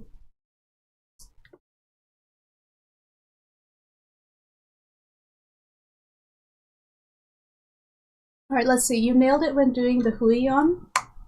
Okay, so I guess Huion. Wait, why are we? Okay, Minnie said I can bonk if said wrong. I'm pretty sure Hion and Huion may work. It's an international company. As long as you know what the brand is, the communication link happens, I think we're fine. I think I see Huion, and I kept wanting to say Huion because of hues, I guess. But Huion probably makes sense. Certain like phonetic sounds I feel are more tricky for me because I started off with like, you know, Gujarati, which is an Indian language, and certain sounds we have, certain sounds we don't. Who like there is a h, an H consonant, but of our vowels, we don't have a u unless you conjugate it with the y, then it becomes here. But and I don't know where I was going with that. Heon, Huion, either way. It's Asian phonetic focus versus American phonetic when it comes to certain vocals. Yeah, but like even in Asia, there's, you know, East Asia, Southeast Asia, and then South Asian, and they're all very different phonetic groupings. But yeah. I will figure it out eventually. I think I'll stick to Huion. Fuyon? Fuyon. Yeah, and then there's like the vowels that meld into each other. Like I think in Indian languages, you can mix up la and ra. Or is that Japanese? L and R can blend together really well. Pa and ba, also P and B. Sa and sha, which is there are 4 different kinds of sa and sha in Gujarati. There's also 4 different kinds of da and tha, based on if the tip of your tongue can tap the back of your teeth or the roof of your mouth. And those are 2 different consonants in Gujarati. Fun. I learned my phonetics based on the place in your throat up to your lips that the sound originates from. So there are throat consonants, there's palate, roof of mouth, teeth, and lips. And then there are aspirant ones, like huh, which just uses your breath, aspiration. It's fun. It's fun. That's how I learned Gujarati. That's how I learned how to like read and write Gujarati, because I had to learn when I was in the States. We went to a Sunday school for it. So I would have language classes for my own mother tongue, because we came to America when I was 2.5, you know. Then I learned to read and write my own language when I was like 8. I'm glad I had the opportunity. I still have the textbook, the Gujarati textbook. Language with Sera. Sera should not be giving any kind of language lessons. I'm just a goober that likes languages. I never really used them. I only speak Gujarati with my parents and my grandma. And even then, my grandma loves using English. It's very adorable. So, yeah.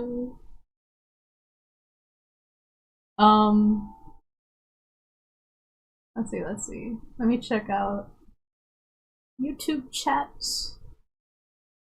Let's see, I don't watch them anymore because they never end. Yeah, certain shonen stuff doesn't want, like, end. They just, like, they don't just let it die.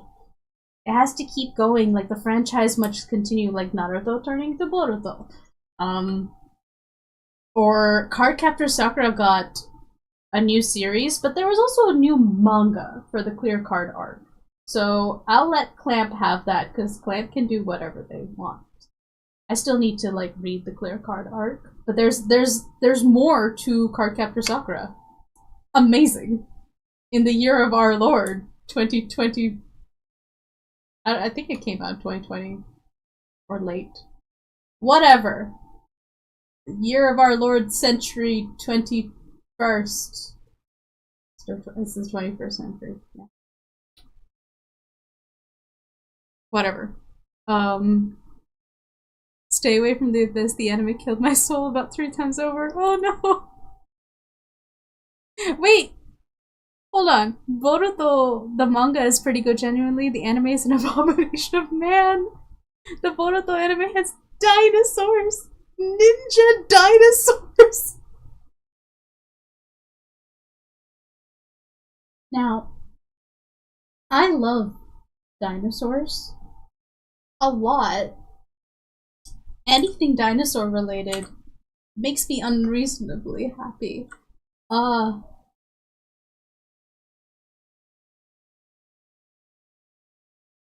not sure they fit in the Naruto universe. They can do whatever they want. Are the dinosaurs an anime only special? Because on one hand, crazy. On the other hand, anime has a track record of sometimes going way off script. Best example I can think of is Full Metal Alchemist versus Full Metal Alchemist Brotherhood. Both good. I like both. One is simply more faithful to the manga than it is itself.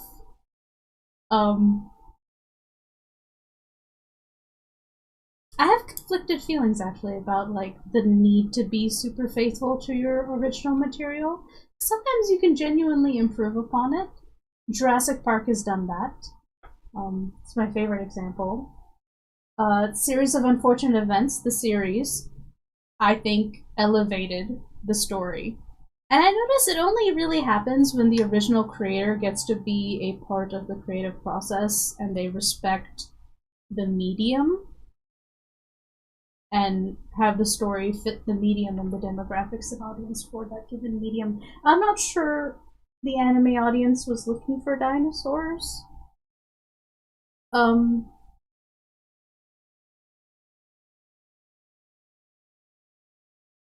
Oh yeah, and then animes that never get their like a second season. I think I started watching Dead Man Wonderland. I think I liked it and I got distracted. Kuroshichuji never should have had a second season. I see. As long as I draw breath, I will never forgive Sho Tucker. Who is Sho Tucker? Over on Twitch. I can help teach Sarah how to say Cherokee words and how to speak it. That sounds like fun. I want to learn Cherokee. I will gladly learn it. I will learn the words and badly pronounce things until I get it right. I cannot guarantee I'll do it well, but I can guarantee I will do my best. Google Shochoker, you know him. There's a meme. You achieve maturity when you learn to forgive these characters. And I realize I beat her hand. Oh no, Nano! You have chosen to never forgive these fictional characters. Hold on, Show Tucker. So I have to. Oh! Oh. Yeah, no, he doesn't get to be forgiven. I forgot his name. I had erased it from my brain, and now I will never forget. Actually, who am I kidding? My ADHD brain will absolutely forget given enough time.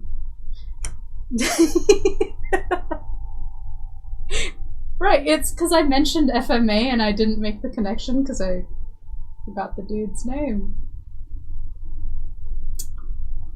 one hand, quite unfortunate if I, like, you know, forget stuff. On the other hand, I get to experience it all over again as if it were fresh. So, there is that. Sometimes I just have to wait long enough after watching a movie or something to forget most of it, and then when I get to rewatch it, it's like it's brand new again. It's quite nice. Unfortunately, like, if a movie becomes like a favorite movie of mine, then it imprints itself onto my brain, and I will never forget a single detail. There's kind of no in-between. Either I remember the entire movie in its entirety, or I forget the whole thing and it's like never happened.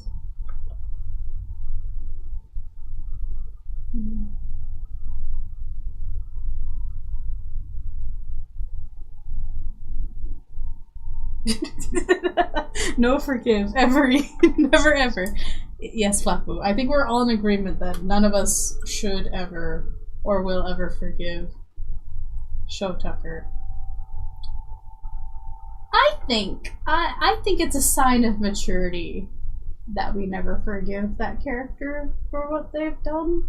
Certain things are an abomination unto humanity. I think it's fair. I think we're still allowed to be mature and be like, no.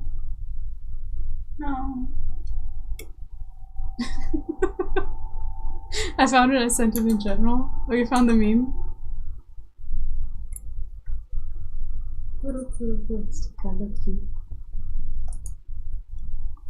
Ah! No.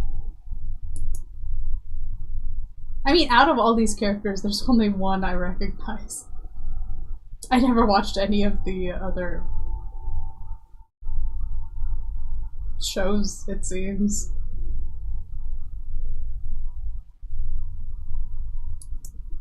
I mean, if we go by that meme, Nano, ain't none of us gonna mature. Who needs maturity? Being an adult sucks. Oh, don't need it.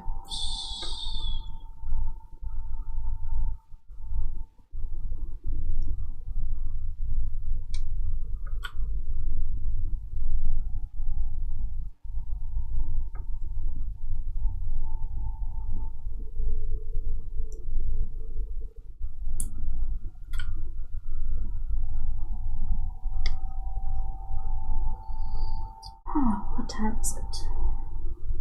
2:46. I got an hour and 15 minutes left of work.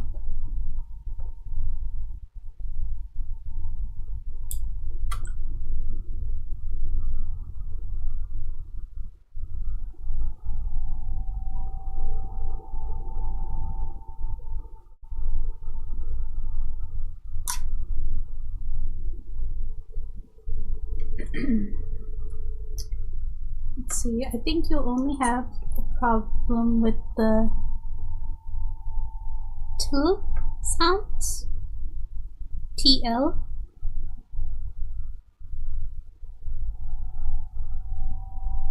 Maybe, but I don't know.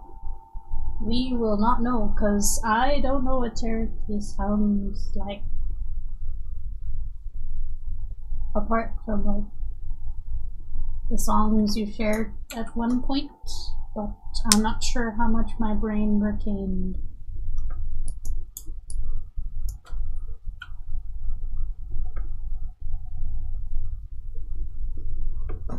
Also, I need to go to the bathroom, so I'll be right back.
I'm back. Hello.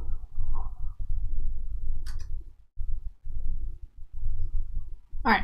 I decided that after we finish this page, I'm gonna work on that postcard because I'm very excited. Oh no, my glove. I dropped it.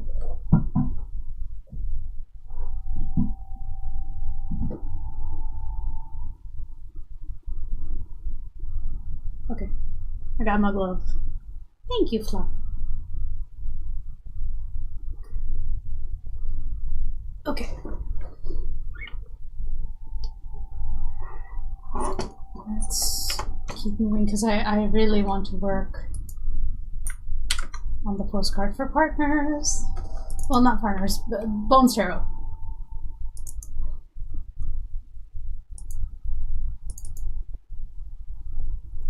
Because I get to color it. I haven't done an illustration in a bit, so I feel like this would be fun. Alright, this is what we get to work on next if I finish this page.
Ah, I don't want that.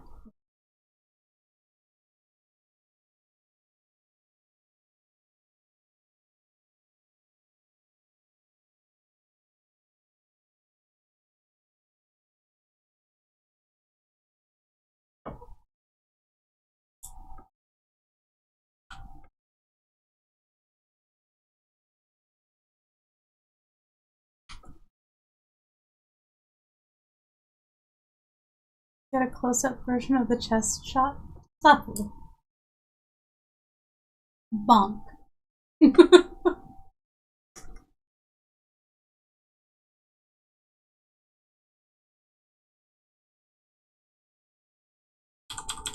Nothing. What do you mean, what? Nah.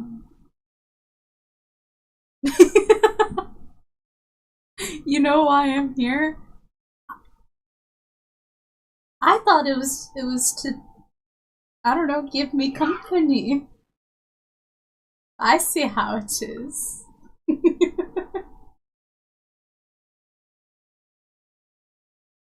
That too. Mostly just the grabby hands. That's why we're going to work on the postcard after this. Because you like it so much. And it also has to get done, but yeah. But you being here reminded me. And so I'm like, I might as well spend the last hour making something that Flapu would really like.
This.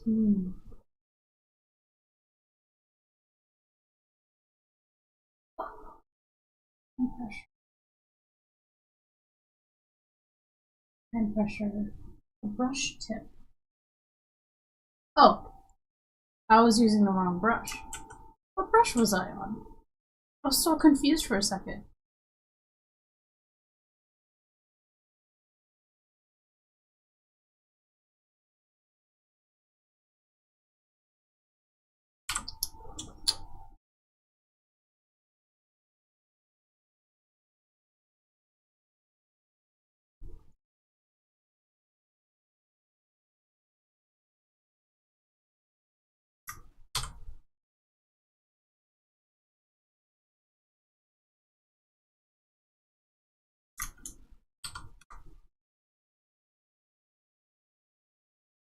There.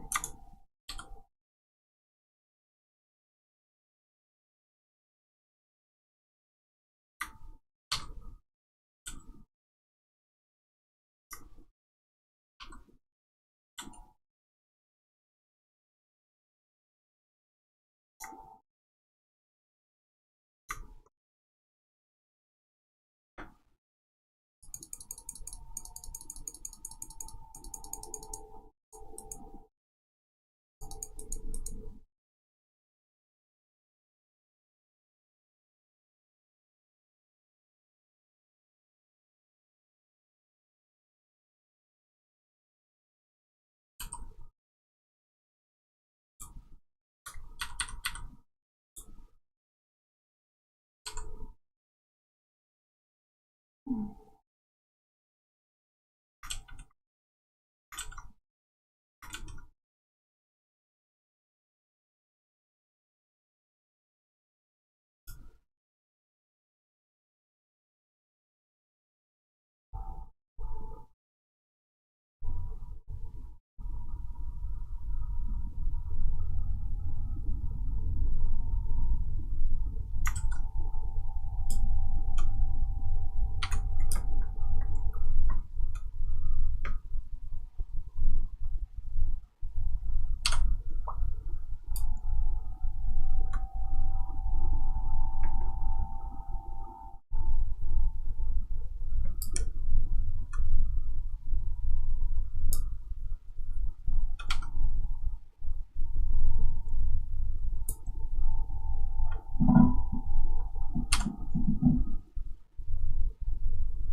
There we go.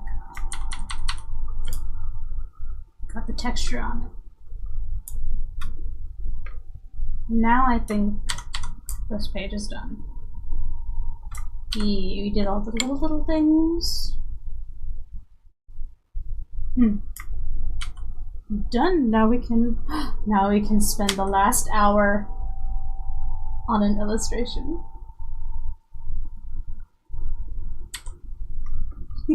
I am very excited to draw this.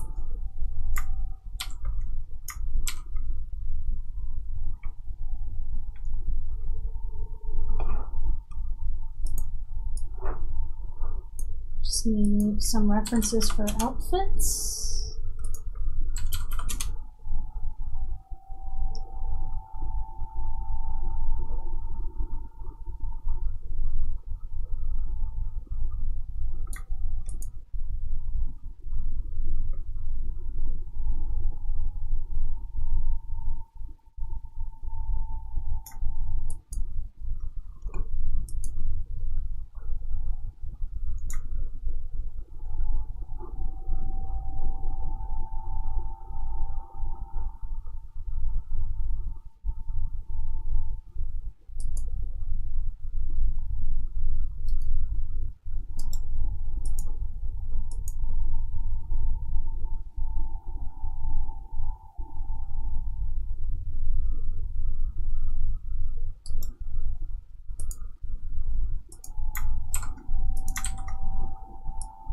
Okay.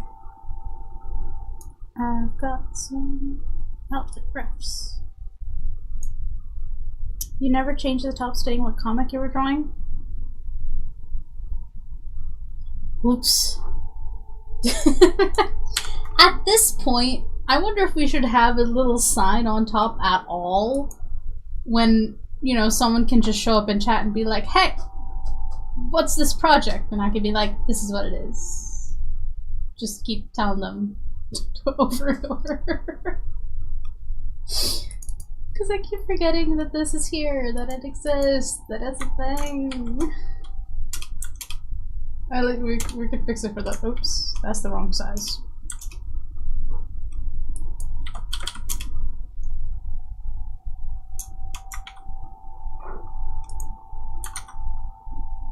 This is fine.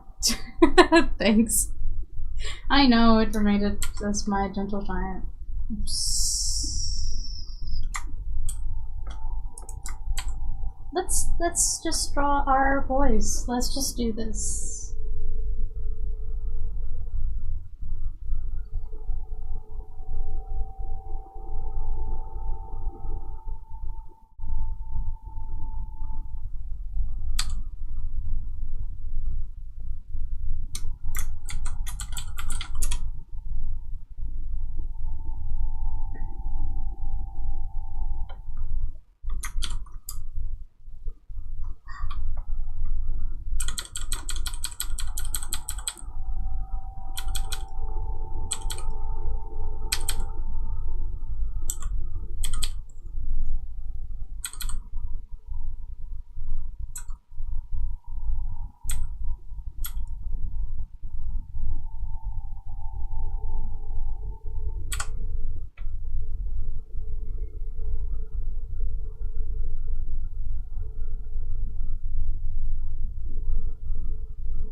I need Thaddeus to be making eye contact in this illustrations, which is always a little bit tricky to do.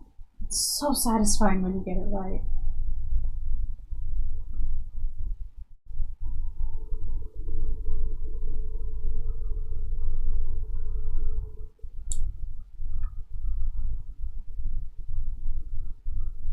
So y'all can tell me, does it look like he's looking at you?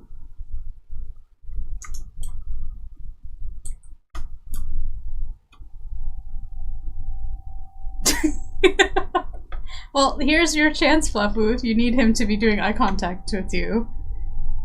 Is he looking at you?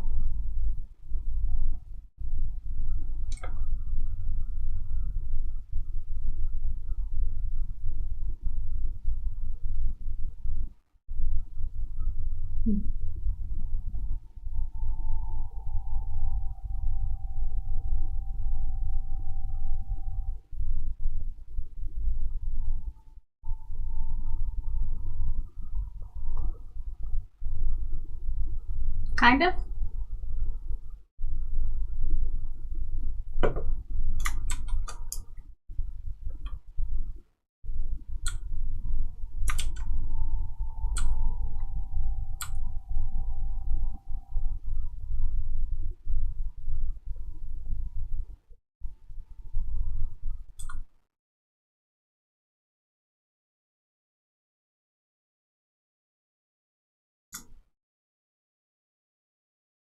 A little bit too staring.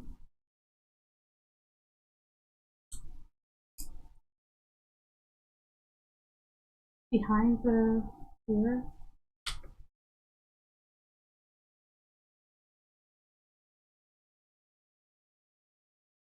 I have an idea. Hold on.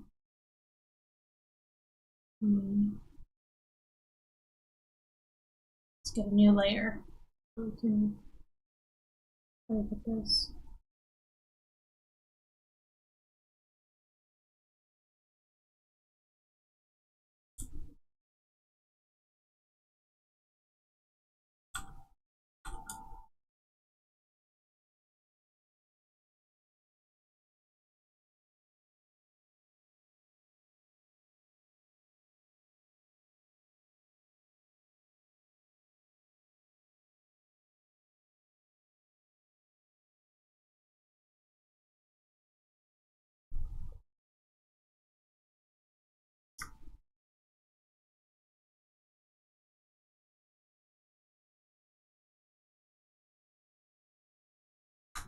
Hold on.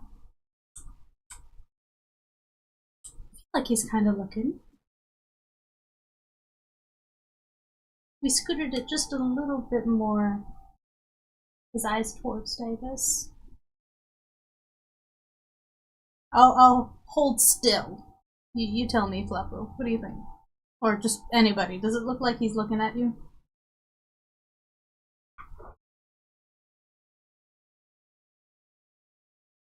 I feel like the pupils can be a little higher.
The pupil made a world of difference.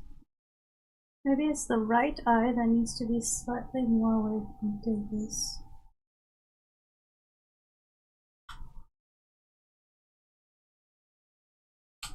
Our right, right? Ooh.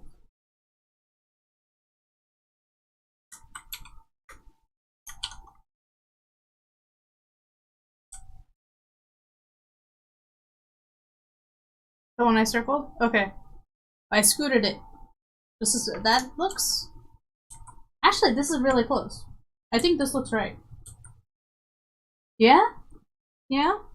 Direct eye contact. Wonderful. The one thing you don't want with Thaddeus. Alright, now... let's see. I'm trying to do this thing when I draw close-ups of Thaddeus, that his two eyes look different. Because one of them is the prosthetic eye. So I think his natural eye, I have it be a bit more muddy, while his magical eye, the prosthetic one,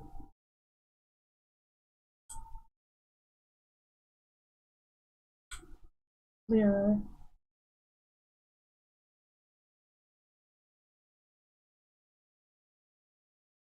Making it just that much a bit unnatural.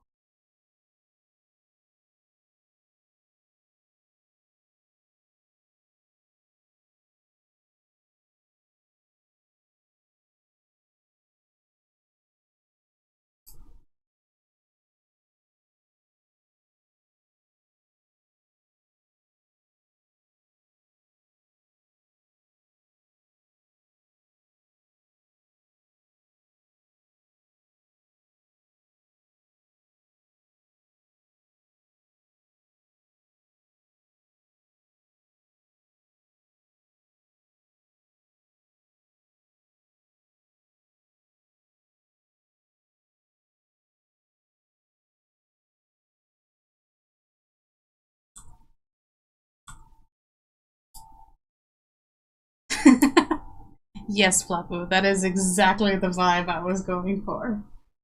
So glad it translates.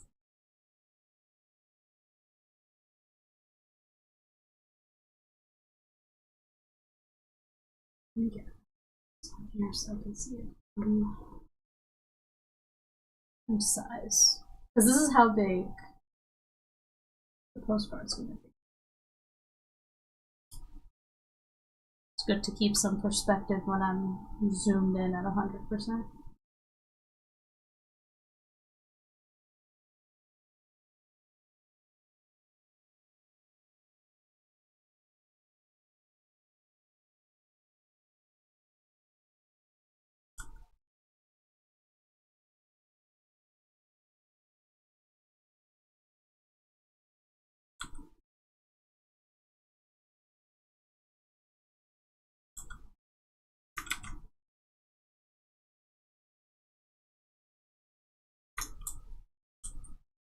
It's good.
God, he's so pretty.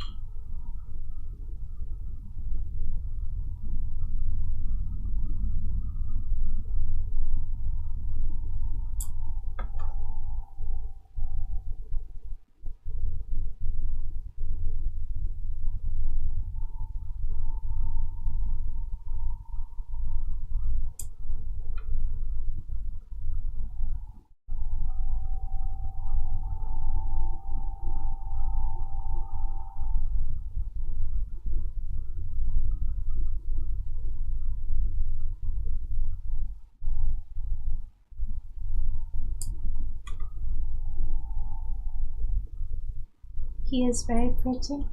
So pretty.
Alright. Now for the outfit.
I'm just amazed I was able to do this. Looks so precise. Thousands of drawings.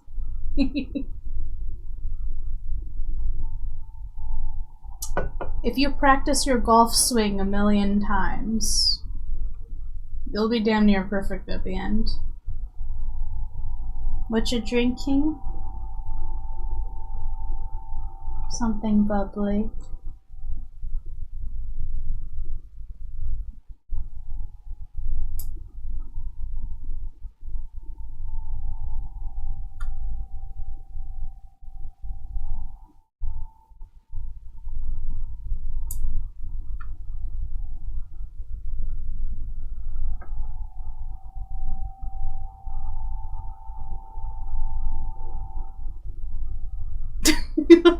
Oh no, the emoji.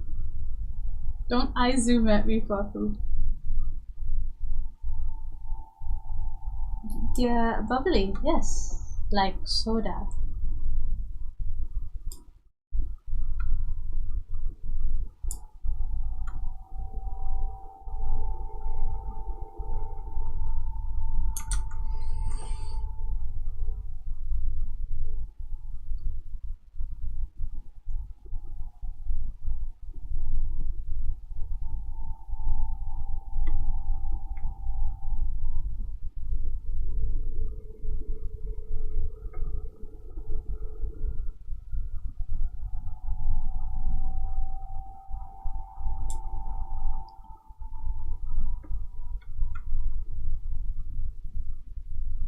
Well,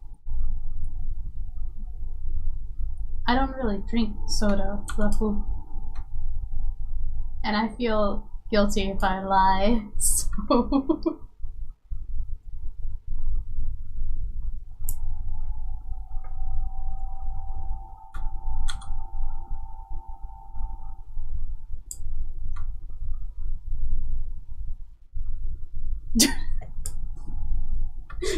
Don't gasp.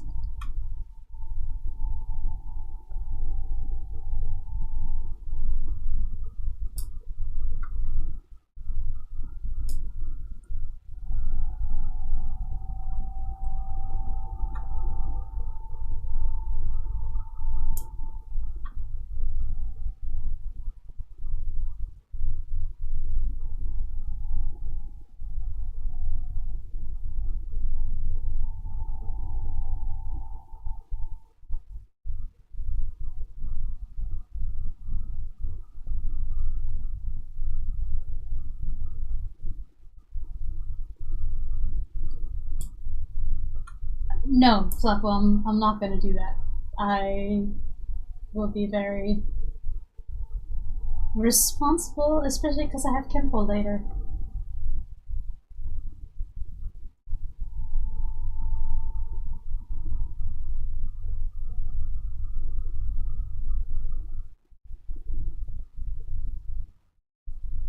Plus, after we're done with work, we're gonna make dinner. I got to bring home some pav bhaji that my mom made. It's delicious. I just need to make bread to go with it.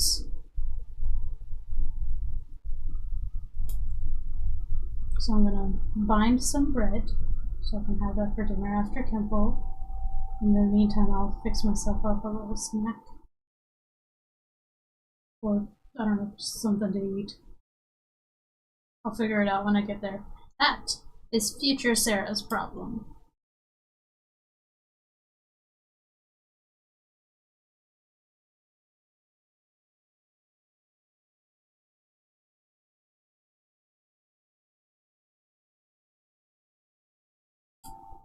Davis's hair is just short of being like genuinely curly.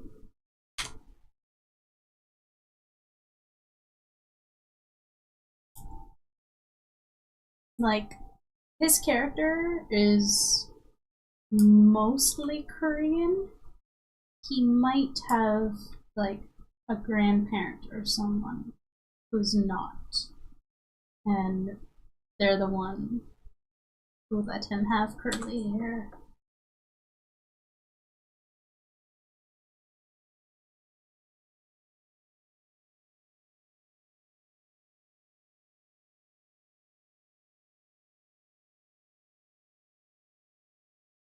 All you hear is a motor running, and I realize it's your cat purring in a paper bag.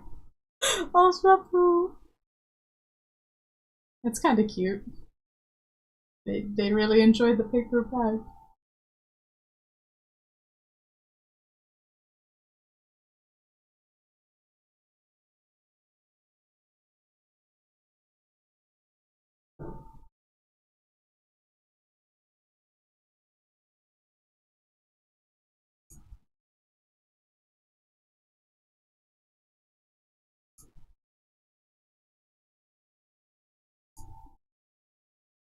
When you said motor running, I thought I was like, oh no, is my computer fan audible?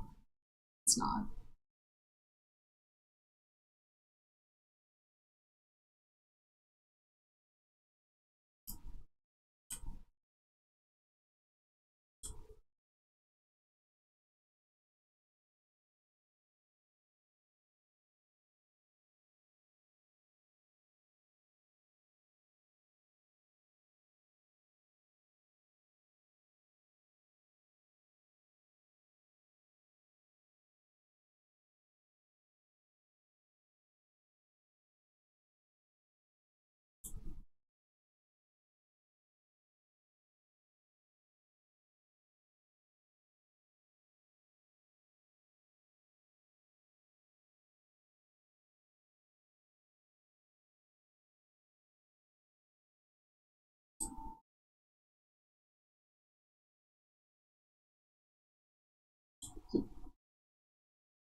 Oh, hello around YouTube side.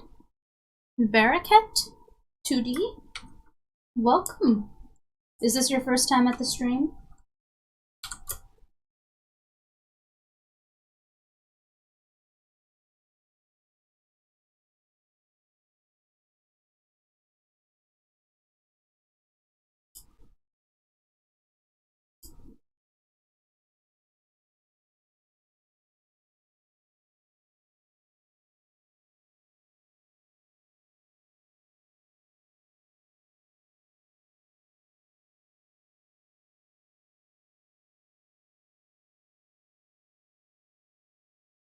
It is. Oh.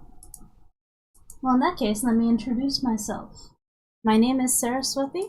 I create webcomics, largely. if you're interested, they're all high fantasy LGBT comics, and oops, that didn't post the way I wanted it to in the chat. Anyway, that link will lead you to my Tapas page where I create webcomics. These are 2 characters from my main webcomic, Bones Tarot, which is complete. You can read all of it if you want. It has a wait until free timer for the later chapters.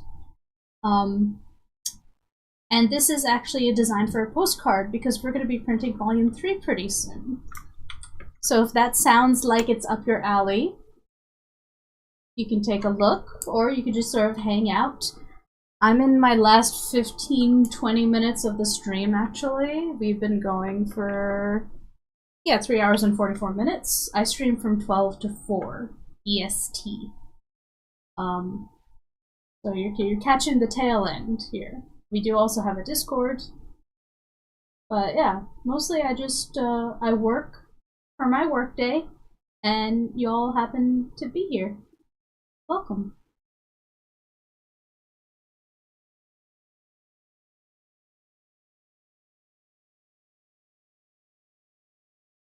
We're almost done with the line work.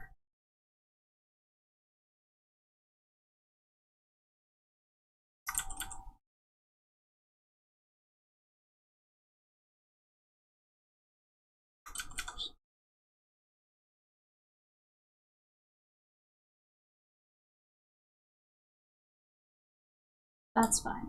This is good. Look at that. Neat and clean. And now let's do background. Save. Save and save often. If anybody's working on anything, save it right now. Never really heard of Tapas? It's basically just like Webtoon. Yeah, it's similar to Webtoon. It started off as an indie company back in 2012. No longer an indie company. It got bought out by Kakao, which is a rival of Naver that owns Webtoon. So it's basically just another webcomic site. Unfortunately, it's kind of become like the licensing ground for all of Kakao's titles. But there is a very strong community because we built up Tapas through the community before it got, big enough to sell. And yeah, tons of free comics. Not as massive as Webtoon, but similar vibes, similar titles, especially now that it's gone very, very corporate. But it is another website where people can post their own user-created comics as well as the licensed comics that they've got.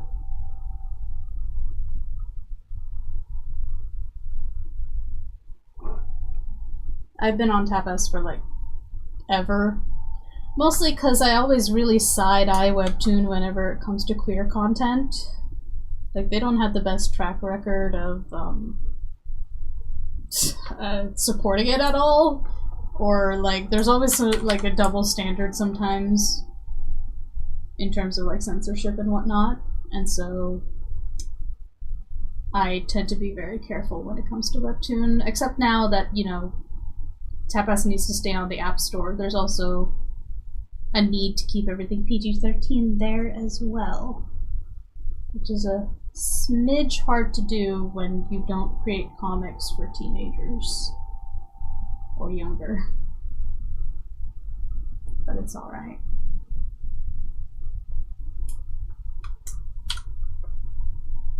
Beautiful. This looks great. I did not start on the background, so let's just scoop the lines onto one layer, clean them up just a little bit here.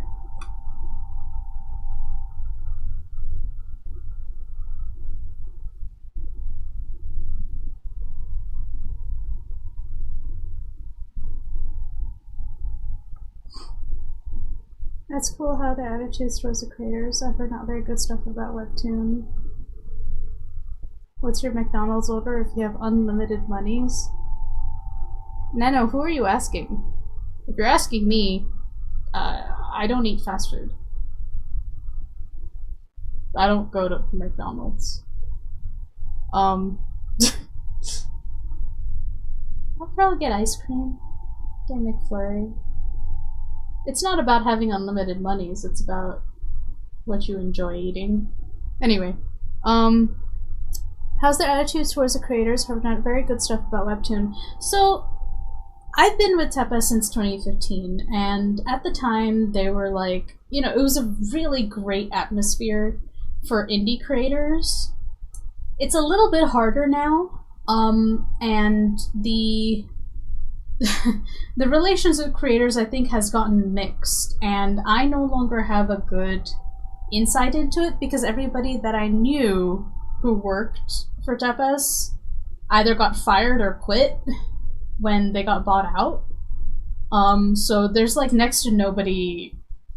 I used to work for Tepes for a little bit when there was Studio Tepes. I was a production manager for a number of original comics, basically helping manage their projects, keep them on schedule, you know, talking with creators and making sure they delivered their panels and whatnot. So I got like a peek into its internals, and that was like a really, really great time for us. And then Kakao bought us out. We got sold to Kakao. And then I quit because I didn't want to do project management full time. I mean, Tepes has a slightly better reputation with creators, but I don't know what the vibe is now because I'm not an originals creator. All of my comics are early access, and I'm kind of like, I don't know, I'm like grandfathered in. There's a lot of people in the community team who either know me or have heard of me. And so I'm kind of in a position where I'm on fairly good terms with Tepes in terms of like, if I come out with a new long form comic, they're more than happy to negotiate an early access comic deal with me. At least that's how it's been so far. So, the people you work with directly have always been good to me. It's not as opaque as Webtoon. It's easier to see like your metrics and your statistics and all of that like stuff that you want to see as a creator on Tepes, whereas Webtoon is dog shit when it comes to knowing how, like, your trends over time, how many views you've got, whether or not you get notifications for comments isn't a thing on Webtoon, which just grossed me out when I first looked at it, you know, 8 years ago. But and then let's see, looking at so I stream on both Twitch and YouTube, so if I seem to not be talking to YouTube chat, it's probably because I'm talking to Twitch chat. So Minnie over on Twitch, Webtoon also censors queer topics, claiming that haters are too big an issue. Aha, right. Which is bollocks. Bollocks. We all know Japan and Korea have no issue pushing BL and GL titles because there's money in it. Yeah, because we're starving for that stuff.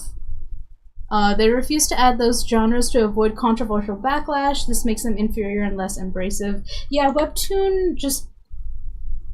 like, I still have to put, like, BL in my little icon so that people, when they click on it, expecting a straight romance in the romance genre, don't get blindsided by the fact that it's a queer romance. So... yeah, Webtoon has viewers and that's it. There's no attempt to...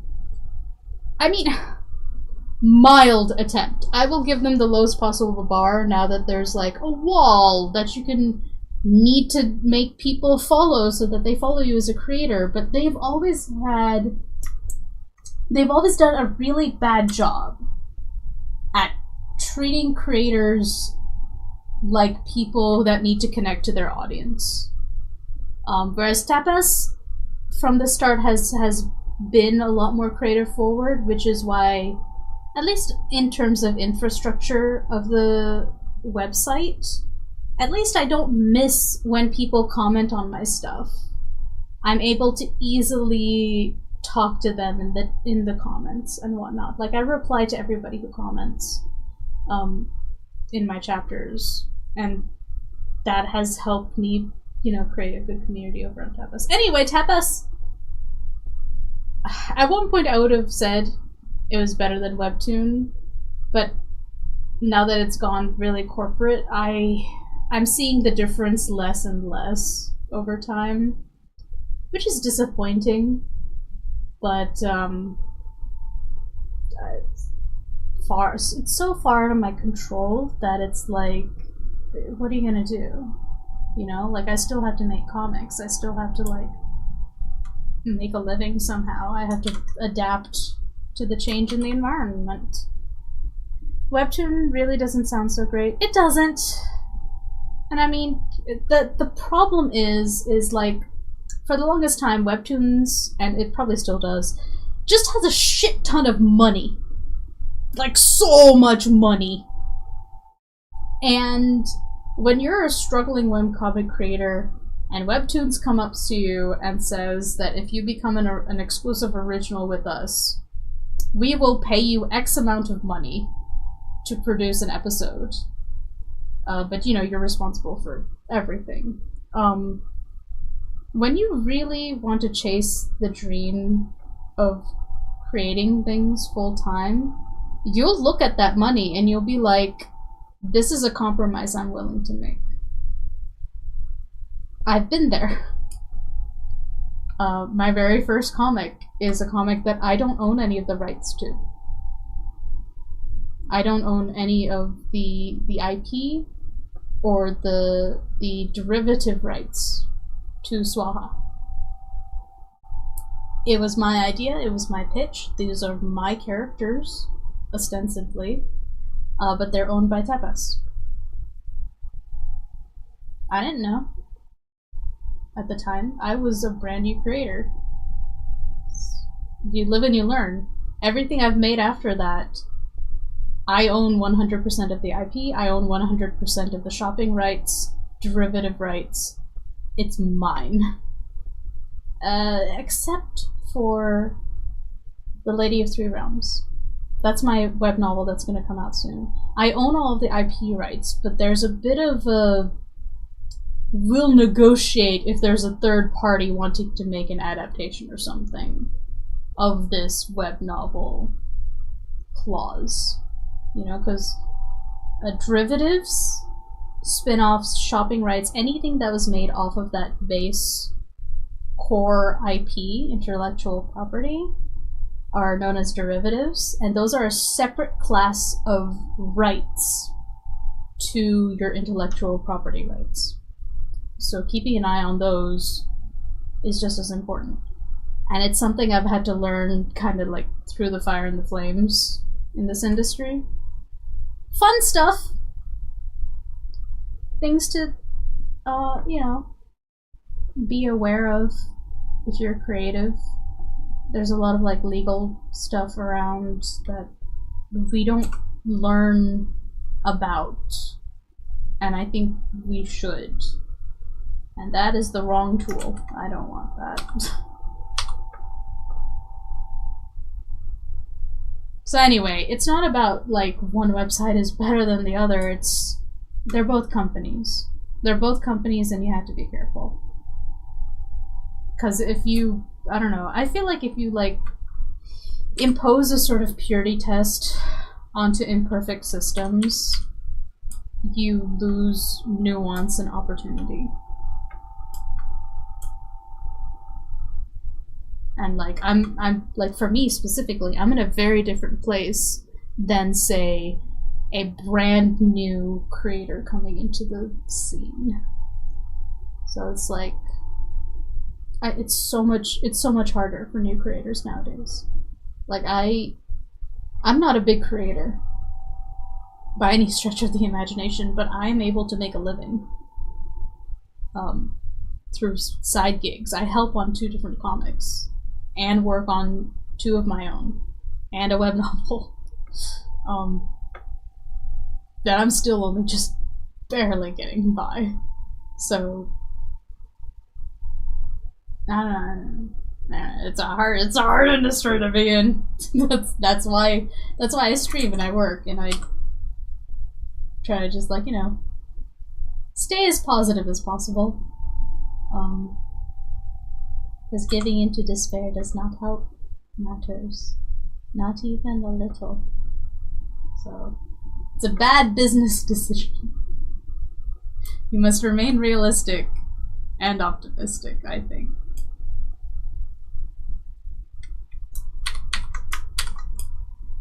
What was I doing? Where I digressed. No. Oh my lord, no fast food ever, no takeout. I barely ever get takeout. Cause ever since I learned how to make proper bread for my pizza, I'm like, I'm never spending $10 for a pizza again when I can make it for like $2 at home. I make my own pizza.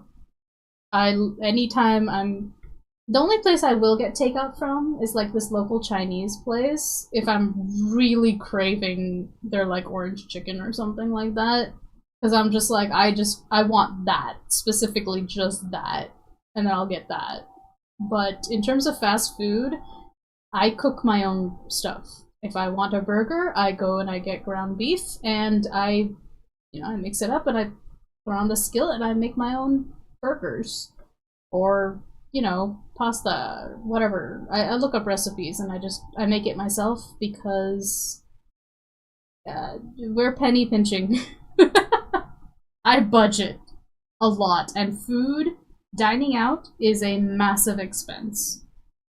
My goal this year, all of this year, from January 1st, has been to save in every corner I can, and part of that involved not eating out. So I cook like 90% of the time now. That's not to say I don't give in sometimes and get something that I know isn't good for me but I'm really craving. Like, I bought jalapeno poppers yesterday, like a frozen box, and I had it for dinner last night. It was delicious, and it may have been the best decision I've ever made. It was so good. I did do that, so everything in moderation, even moderation, is the key to a happy life. What's your favorite meal? Do you usually cook for yourself? A bit of a Gordon Ramsay? I'm nowhere near Gordon Ramsay. I cook for myself out of necessity.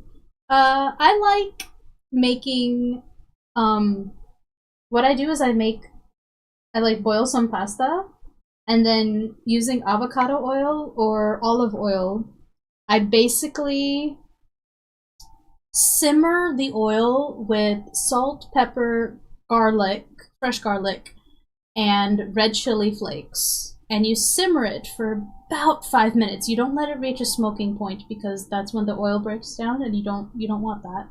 And I basically make a sort of chili oil, and with all of the condiments still inside, I put that on top of the pasta, which you boil with just a little dollop of ghee, which is clarified butter, and salt. Make sure you salt the water. You put that together as basically like a chili oil dressing on top of the pasta, and it is delicious. Sometimes I make it with bacon, in which case I chop up the bacon, I reduce it till the fat melts off the bacon and it becomes the base for the chili oil because it's just fat. And then that becomes the sauce for the pasta. It is very quick and easy to make, and it's delicious and filling. That might be my favorite dish at the moment.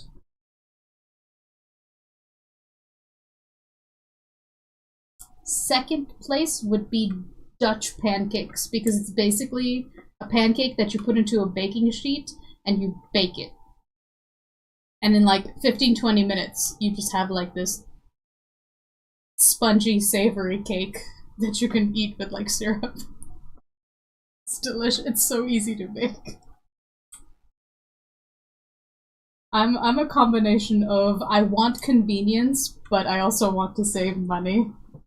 So that cross-section involves a lot of really simple recipes that can be easily edited based on my taste at the moment.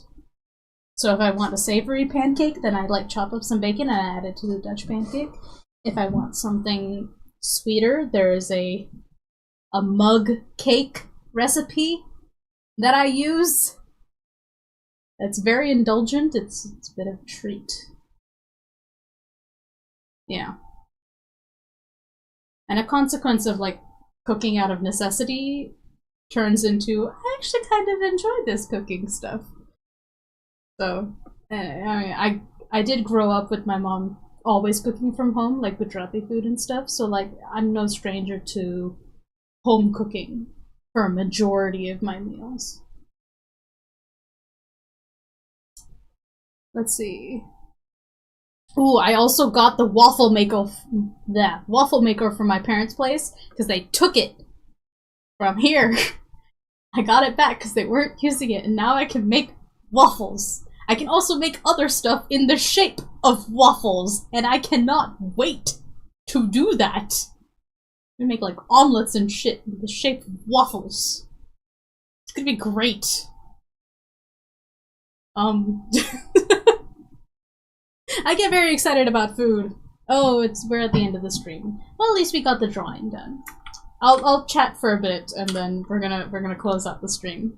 But let's see. Sounds very predatory. Shady stuff, I might say. Webtoons contracts are predatory. With Tapas, I didn't really know what I was doing. But it is a bit predatory anytime a company wants a share of your IP, you better be getting compensated out of the wazoo for it.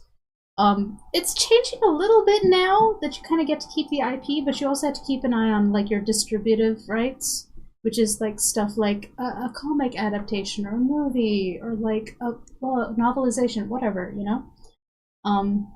Oh, versus stuff. Hi, over on Twitch. We're just closing out. I'm catching up on chat before I head out for the day. But hi, it's good to see you. I hope you're doing well. It's been a while. Let me look back on YouTube. So let's see. Nano, would you say the webtoon industry sort of mirrors the music industry in a predatory fashion, taking advantage of up-and-coming creators who might not have experience? Yeah. I don't think... So here's the thing. I don't think the individuals who are like on the ground directly working with creators are predatory and evil.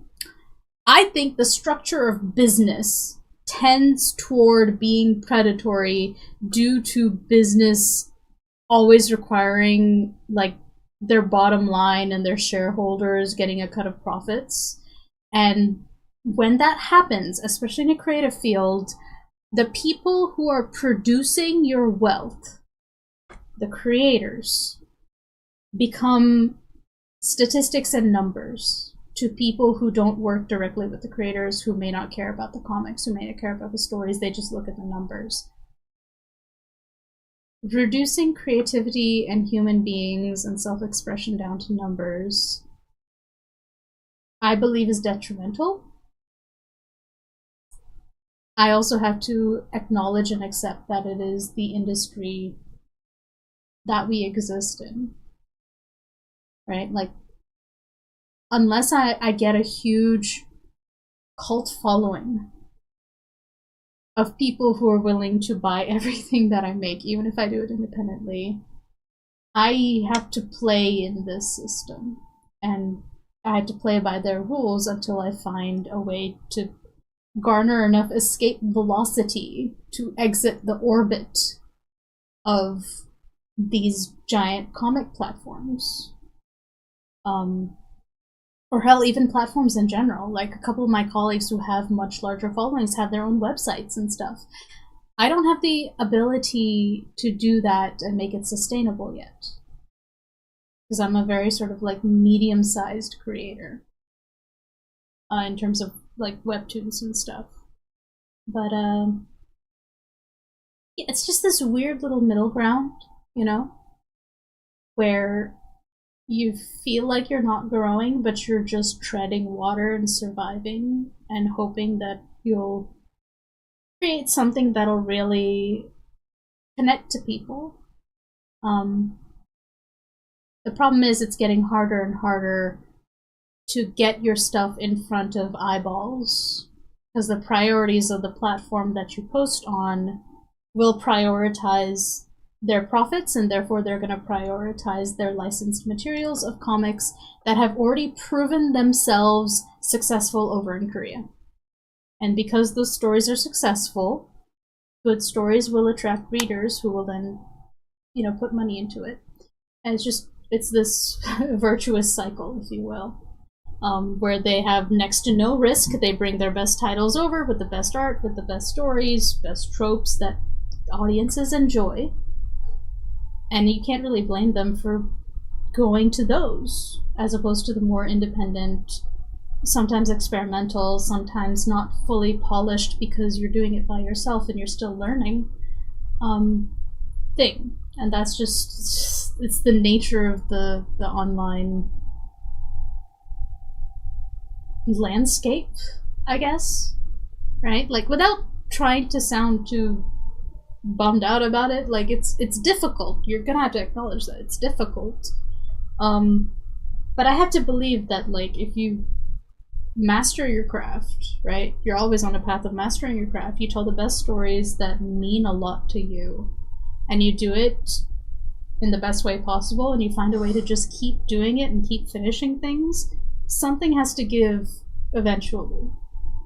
I have no proof that it will, so this is like one of those few things in my life that I just kind of like put my faith into, because I don't know what else to do. Right? Like, you do what you do what you can do, and you deal with the problems as they rise up. Anyway, I hope that didn't sound too, like, depressed, because I do genuinely love making comics. I'm gonna snooze the ad break over on Twitch.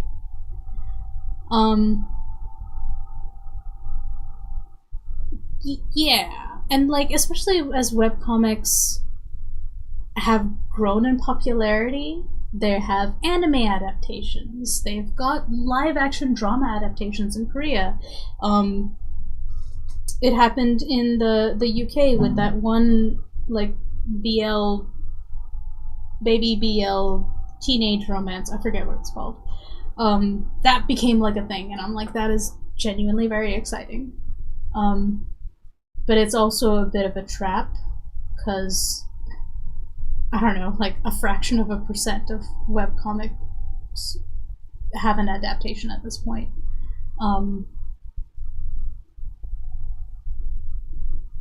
And you can get, I don't know, trapped in sort of the allure of future fame, if you're not careful.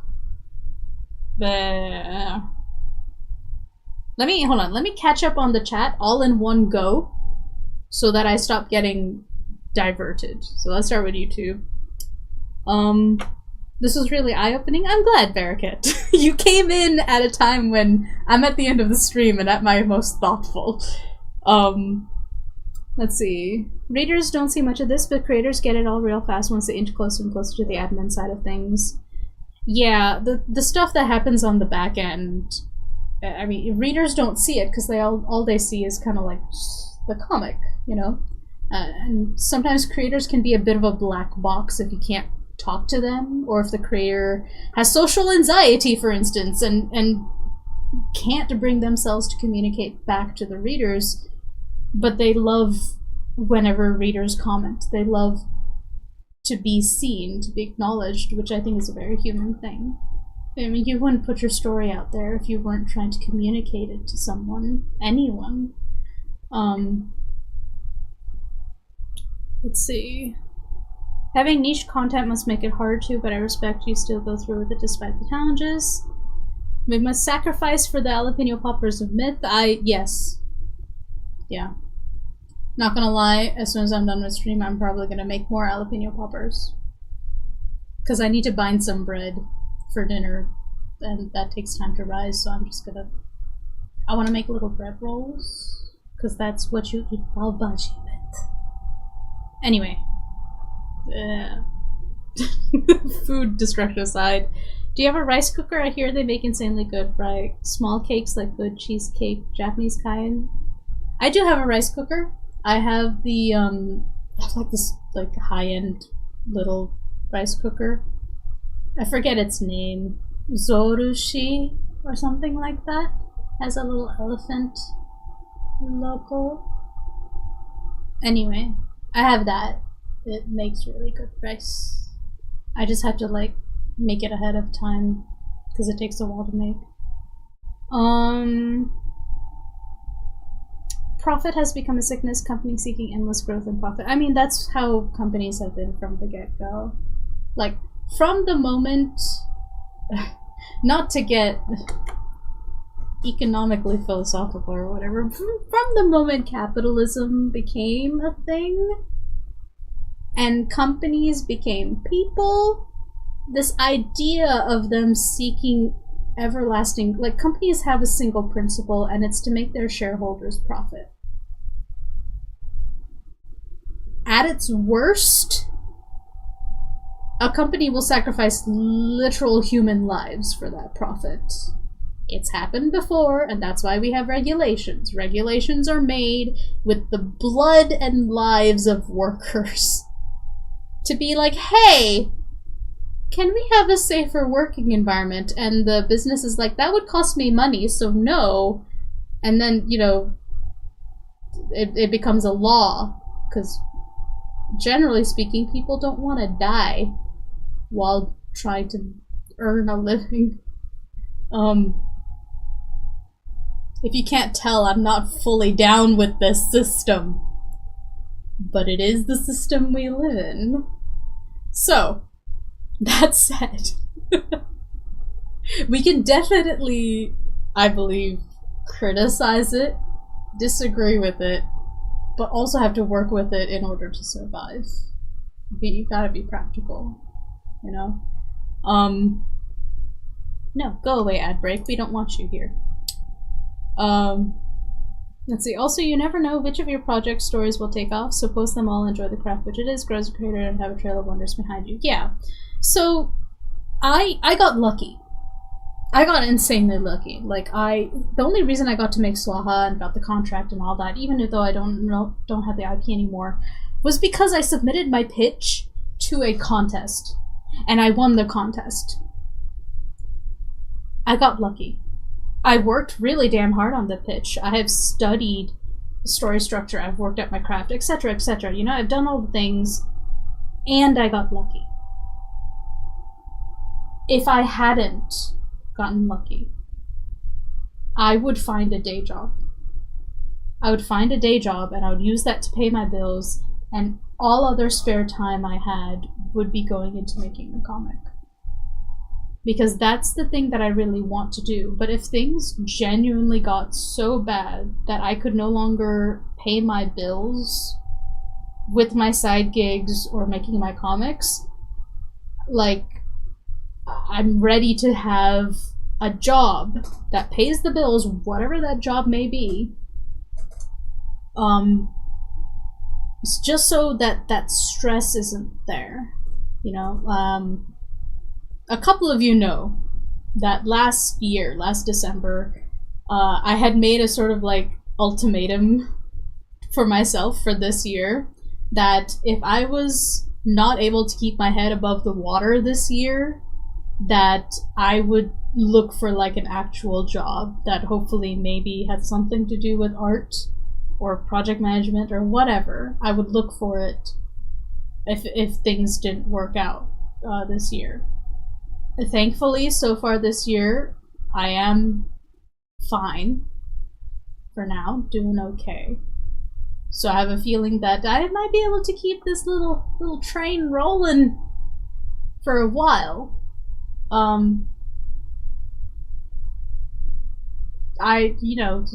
For at least another year. After that, I don't know, it's future Sera's problem. Present Sera just has to worry about my delayed lunch. right now.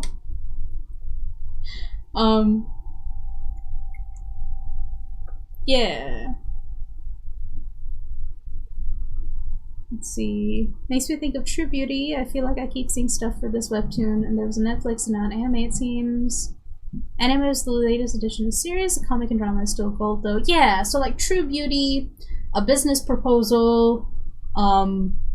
It's really ramping up in Korea, and that's moving over to America, which has gotten a lot more of like anime and all of that stuff is coming around a lot more, especially in the last decade.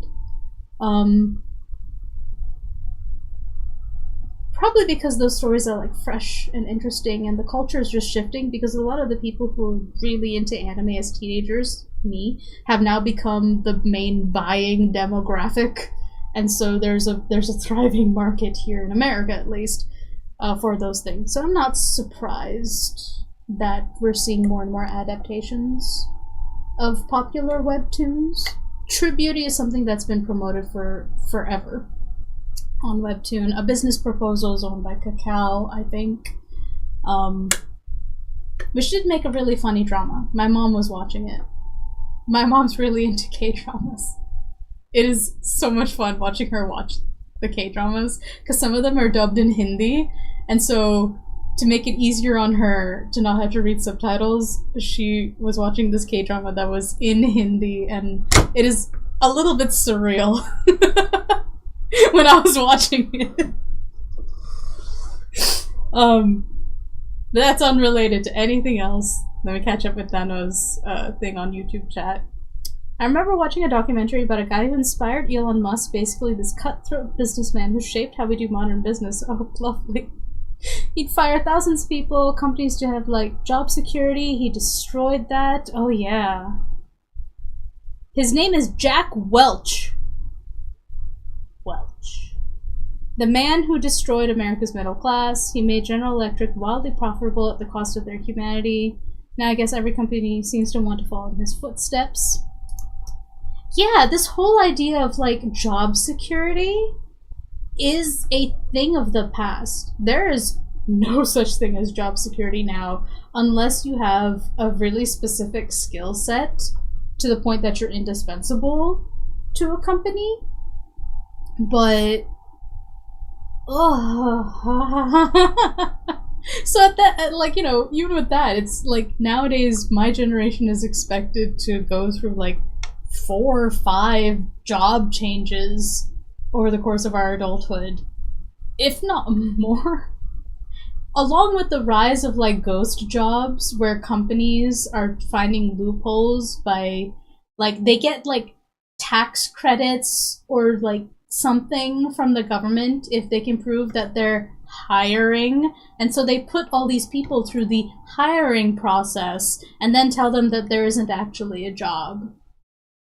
And then they'll take the job off the market and then they'll put it back on like a couple of weeks later so they can prove that they're still hiring. And it is gross and cruel, and like what gets me, right, is like at what point does sacrificing humanity for capital, money, reach this tipping point? Or will we ever really reach the tipping point, right? Of like I don't know, like I don't know any answers to this problem, but this, I don't know, just like this it feels, and the more I learn about it, the more developments that happen, the more time that passes, the more anti-human companies feel. And it makes me think that I'm going crazy, but I know I'm not. When there's like social media companies that actively do everything they can to keep your eyeballs in there, rage bait you, make you feel awful but unable to look away, like they're manufacturing constant trauma and stress for money, and I'm like, at what point At what point does it become completely unbearable that this, like, changes out of human beings just feeling the need to be human? And I don't know, happy? Question mark? Like, is it crazy to value happiness and kindness and community and all of that shit instead of, fighting each other over abstract concepts that have no basis in reality? Like, am I going crazy? Like, am I being unreasonable? I genuinely want to know. Right? We've digressed into many different topics. At this point, I'm just rambling because I'm hungry. I wanna eat food. We all can be hired contractors by the end of this decade, bro. I've either been independent or a contractor. I've never actually had a job. I've only ever been a contractor. And I feel like I've been fortunate so far. But oh boy, is it stressful. Yeah, they justify not giving people working rights by making them independent contractors. That's another loophole. Let's see. Companies want to gatekeep profit, just like your class bullies that rides on the weak kids for his lunch money. Let's see. The answers to, quote, capitalism seems to be implementing structures of, quote, socialism, because someone explained it to me as socialism for the worker. Socialism is for the worker, capitalism for the owners. Yeah, and I mean, example, most basic form of a socialism is social security. You know, for when you retire and you have like a pension or something that's given by the government because you spent your entire life working. And so you can have some dignity in your later years and not have to worry about, I don't know, food.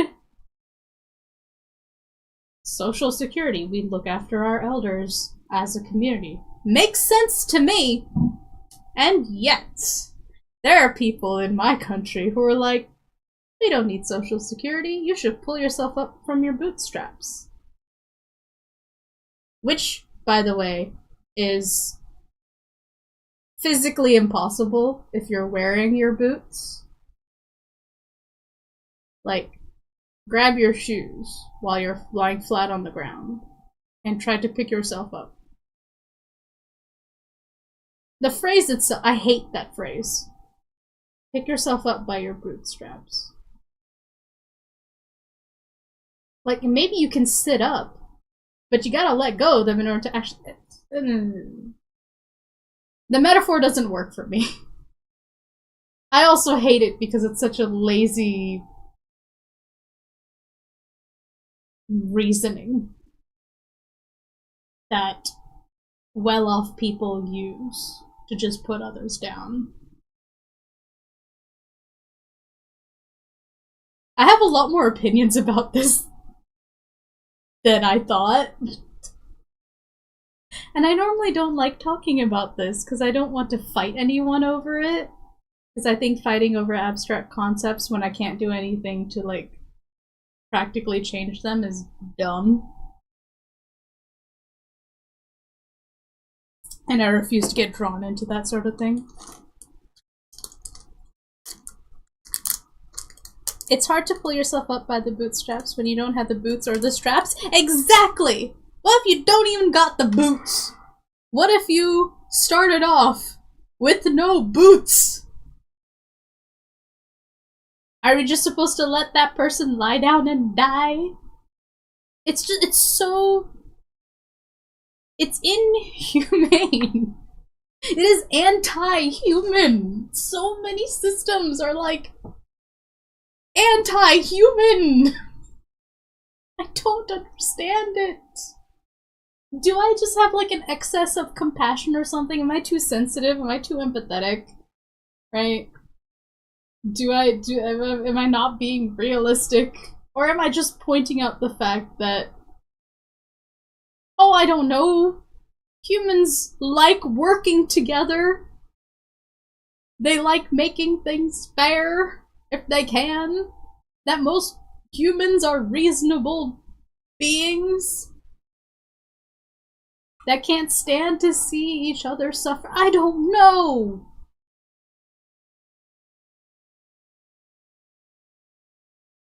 What if I only wear flats or slippers? Exactly, Minnie! What if I come from a culture that doesn't wear boots? Indians wear sandals! Because we come from the jungle. Boots can melt in boots. Anyway.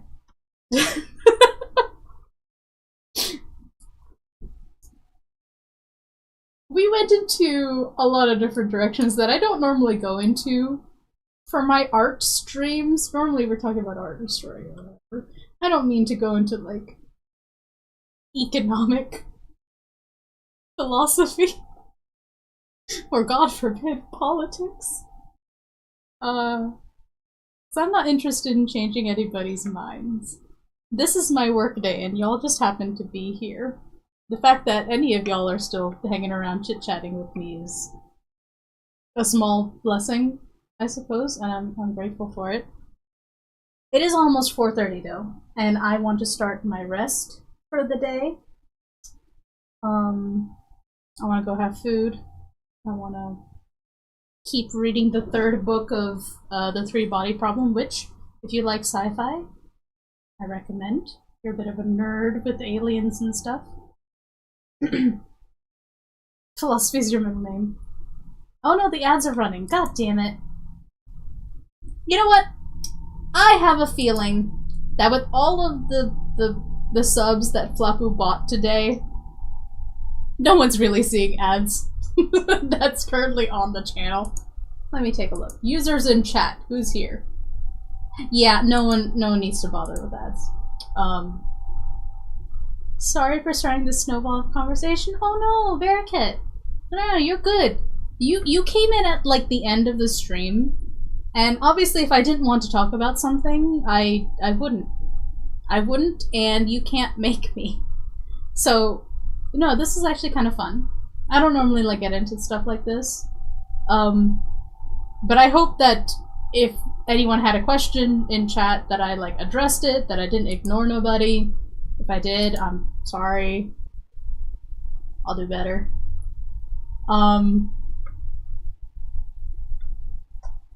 Yeah, anyway, that's it for today. If those over on the YouTube side, if you want to have like a schedule or something from me, I do have one on Twitch. And I'll just tell you here that except for Thursdays and Sundays, hold on, God damn, I got distracted hearing my own stream open on the side. I just wanted to give you my schedule link. Except for Thursdays and Saturdays, I try to stream between noon and 4 p.m. Why can't I? I don't know where this is. Whatever. I'm just gonna link you to my Twitch. Boop. There's a schedule on there when I'm not actively streaming, but usually 12 to 4 Eastern time zone minus. We're in daylight savings. Minus 4 GMT, I think. Is when I try to stream. So, yeah.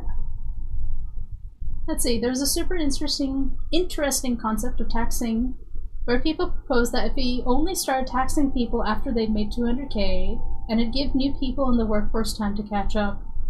Bro, I'd love that. I'm not afraid to share the fact that I make... Last year, I made $15,000, effectively. This year, it's looking like I might get to $20,000 for the whole year. I'm fortunate enough to not have so high of an overhead that I can't handle that, but like those are the numbers Sera is working with. And we're getting by. I'm still able to, like, you know, lights, groceries. Sometimes I buy video games. We're good. Insurance, car insurance. You know? Savings. Still somehow managing to do that. Like, I'm in a fortunate enough position where the reason I don't complain, or at least I try not to, is that I know I can get by as long as I keep working at this. Not a lot of people are in that position, and I feel for that. And I always try to keep that in the back of my mind whenever I talk about these things, because I don't want to end up sounding like the person who's like privileged or like shoving privilege in others' faces, because I know how shitty that feels, and I don't want to like put that on anybody. That's probably why I try not to talk about anything in particular. But to be fair, that paranoia might have emerged because I've dealt with pretty toxic people in my life, and I've had to like walk on eggshells and stuff and watch everything I say, and coming out of that it's difficult. Takes time. But anyway, YouTube's been great recently. They've been putting streams of small creators on your front page. You know what, Barricade? So many people have found me on YouTube because of whatever change that they've made here. Like, bro, there's probably like 4 viewers on this live stream on YouTube at the moment. I don't know because I don't have it open on the side. I have no idea. But yeah. 16K is scraping the bottom line in my country. That's before the 50% tax. Yeah, Minnie. Yep. I don't make much money. I'm like, this is me treading water. And that's why I have talked so much about working so much. 'Cause when you're on the borderline, like I am, it's a bit stressful, but here's the thing. I also have an extremely strong family network, something that I am deeply grateful for. Like, my parents and my younger brother, like my dad and my younger brother, they make so much more than I do. And our family's super tight-knit. You know, just this weekend, me and my brother drove down to go see my parents. And we had a good time, and so I never have to worry about, like, not having a home or not having food. Because where I live is our family home that we own. Which is another privilege for me.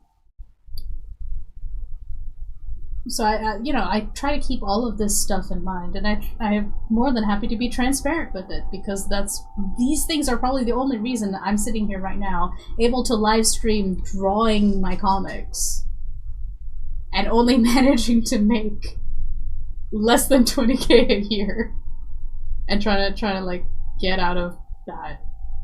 I need to get top of 45K to exit poverty range. Isn't that insane? It is. It is. I don't know what the poverty line is in America. Let me check.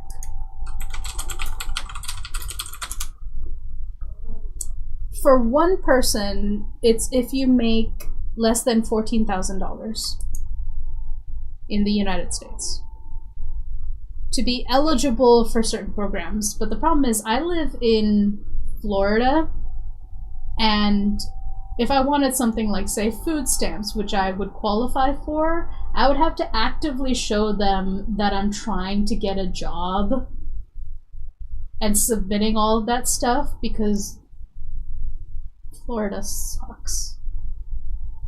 They're not very nice to people who don't have money.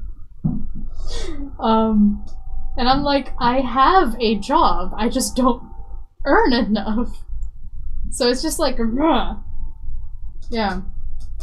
I wish we'd revisit the limits for food stamps, other government assistance, because some people are in such dire straits they work in a job or two, and it's crazy. It is! And just trying to get a job nowadays is so like, I have a bachelor's of fine arts in animation, I have experience being a production manager. I am an artist. I can do illustrations. I can do project management and production management and stuff, and I would have a hard time finding somewhere to work in my field. Right? Let's see, in my country 16k is a lot, but at the same time the cost of living is too low. I do realize stuff below 20k is really small for countries in the first world. And that's another thing. Like, I live in America. I grew up in America. The cost of living in Florida isn't as high as some states. But, like, you know, I don't have to worry about, like, I paid off my car 2 years ago, so thankfully I don't have car payments, or house mortgage, you know, I don't have to pay rent because it's my family home, and my parents are reasonable. I used to, when I could afford to, but I couldn't, and I remember having to make that phone call when I stopped working for Tapas and continued doing my like side gigs and my comics and got a major reduction of income, and I had to tell my parents, hey, I can't send you this anymore because I wouldn't have anything left, really. And, you know, they're like, no, that's fine. Look after your stuff. You work hard. We know how much you work hard, etc., etc. That's just like one more thing for me to be both grateful for, but also frustrated, you know? This sense of, well, alright, this fear that you could do everything right and still fail. And that is very close to a kind of despair that can make it very hard to find motivation to work. And so I tend not to do my best to not get anywhere near that line of thinking. Hence the whole, as long as I don't stop, something's gotta give eventually. It's very much a, if this river runs for long enough, it'll turn into the Grand Canyon mentality. At least that's where I have come from for, I don't know, 15 years at least, since school. Like, whenever things got tough, my mantras were, something's gotta give, and this too shall pass. Just to keep moving forward. A lot of little mental tricks to kind of keep going on, you know? That's me. The world in general doesn't tend to be very nice to people with no money. Unfortunately, true. Yeah. Yeah. I wish it weren't so. I wish we could be more humane with one another, but the world is a complex place, and I don't have solutions. I just make silly queer comics online. I'm not the kind of person that's gonna change the world. So I try to improve the lives of those around me, at least, through stories that give a little bit of optimism and hope. As opposed to worrying about how everything sucks all the time, and how everything's on fire, and the, you know, the myriad of things that could go wrong. So I focus on trying to make stories of where everything can go wrong, but you can still set it right. Yeah. Tie it all back to the point of the stream, just storytelling. That's the only place in which I have a modicum of expertise. Sarah, you 40 minutes over? I know! I know. We're getting into my rest time, which is not allowed. I do need to rest. I need to, like, get away from my office so that I have energy tonight for karate. Because most likely I have to teach tonight. Safu is yelling at me. Rest now, get off. Alright. Last chat I'm looking at and then I'll leave. I promise. I'm in Florida too, and it used to be so cheap to live here. Pricing is slowly, surely becoming unmanageable over a few months for having moving scares. Oh shit! Also, hello, fellow swamp dweller. Aren't the gators nice today? Florida. I hope you weren't in the path of the hurricane that came by. I was in the outer bands of it. I hope it didn't affect you too hard, Nano. Swamp cats? Oh, the gators? Yeah. Swamp puppies. Or are those the anacondas? Let's see, I guess I have a similar mindset. However hard things may seem, it should get at least a bit better if I work hard enough to change. Well, sometimes that's enough to give me motivation. Honestly, yeah. I mean, however you get motivation,